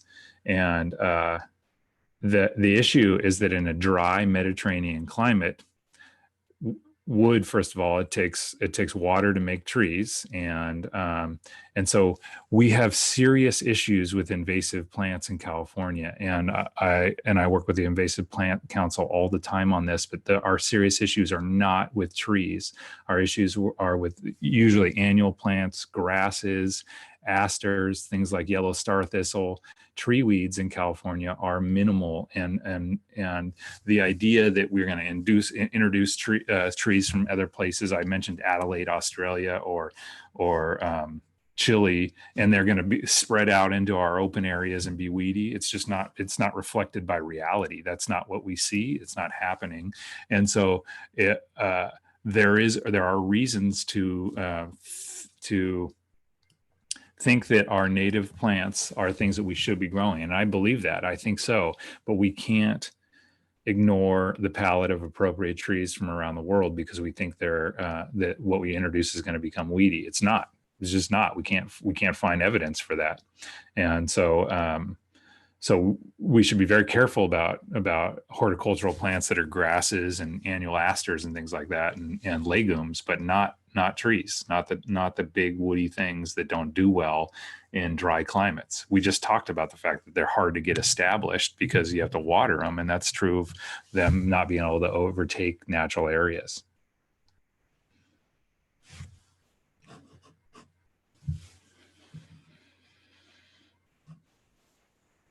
Was my mic on? Did you hear that rant? You did. Yes. Oh, yeah. Okay, good. We can hear you. Martin, go ahead. Yeah, thanks. We definitely heard that. Thank you, Dr. Ritter. It was a terrific presentation. Martin Schlageter here again. You know, you spoke about watering a couple of times, and there was a lot of, spirited questions here on the Q&A about watering. Mm-hmm. Mm-hmm. And I'm wondering if you had a perspective about what that establishment period is. Are we talking about watering for a short period during that establishment period? Are you talking about a longer period which would require, ongoing irrigation and maintenance? And do you have some opinions on that?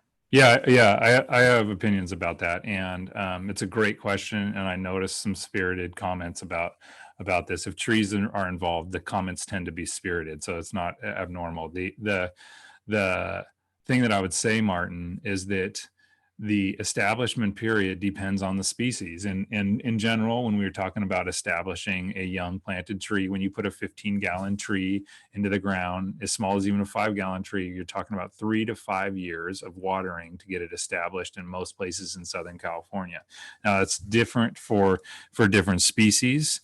And I mentioned that watering is as important as planting because of the infant mortality that we see over and over. I sat on the board of California Relief, and we gave out money for tree planting. And people planted a ton of trees, and then a ton of trees died. And we had spirited discussions on that board about should we be giving out money for tree maintenance and watering, or should that be an important component of all those tree planting grants that happen is maintenance and watering, and how long should that maintenance and watering be? And again, it depends on the tree species, the location, and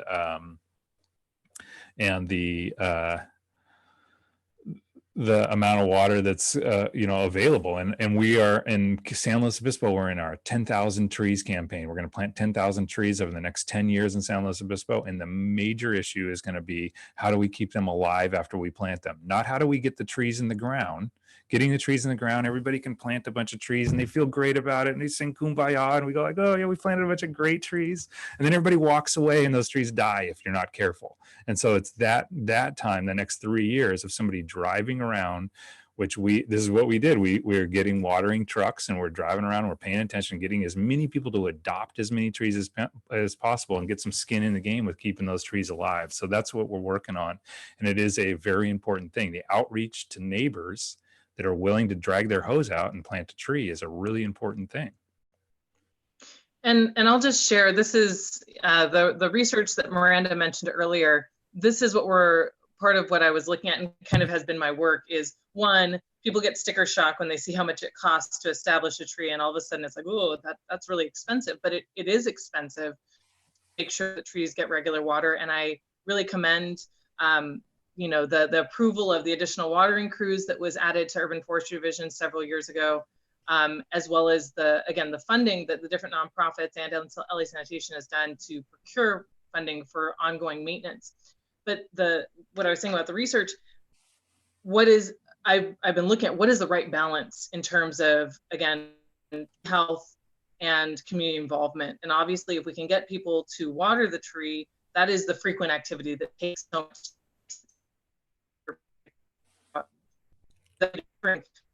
You have to have that proper, get that new habit, feed them on a regular basis, or else you end up with a less than healthy tree. And so that's one of the questions I've been considering in an ongoing fashion in my professional experience with urban forestry, and one that we're going to continue to address. And I think that really points to where we are now when it comes to tree species list, when it comes to sidewalk repair, when it comes to our policies for hillside areas and other things. We're in the middle of the conversation. We're really going, Do we have all the research available to us? Is there additional research that we need to ask the LA Urban Center to help us with?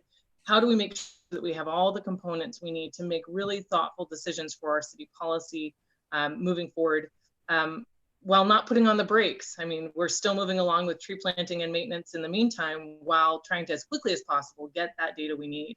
And so we're really excited for the ongoing research opportunity we'll have with the research you're doing with the data points in urban centers in LA and the state, to kind of look at what you were sharing some briefly prior to the presentation, all that information that we can get from that data, the inventory data, our LiDAR data.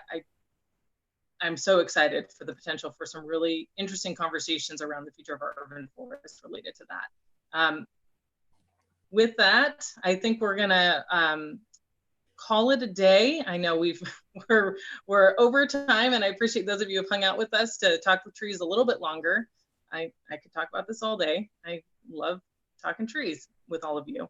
But we are committed to sending out answers to the questions we haven't addressed during this time, and look forward to seeing you all in the future. Thanks so much. And thank you, Dr. Ritter, for joining us. Thank you for having me. Great to see you all.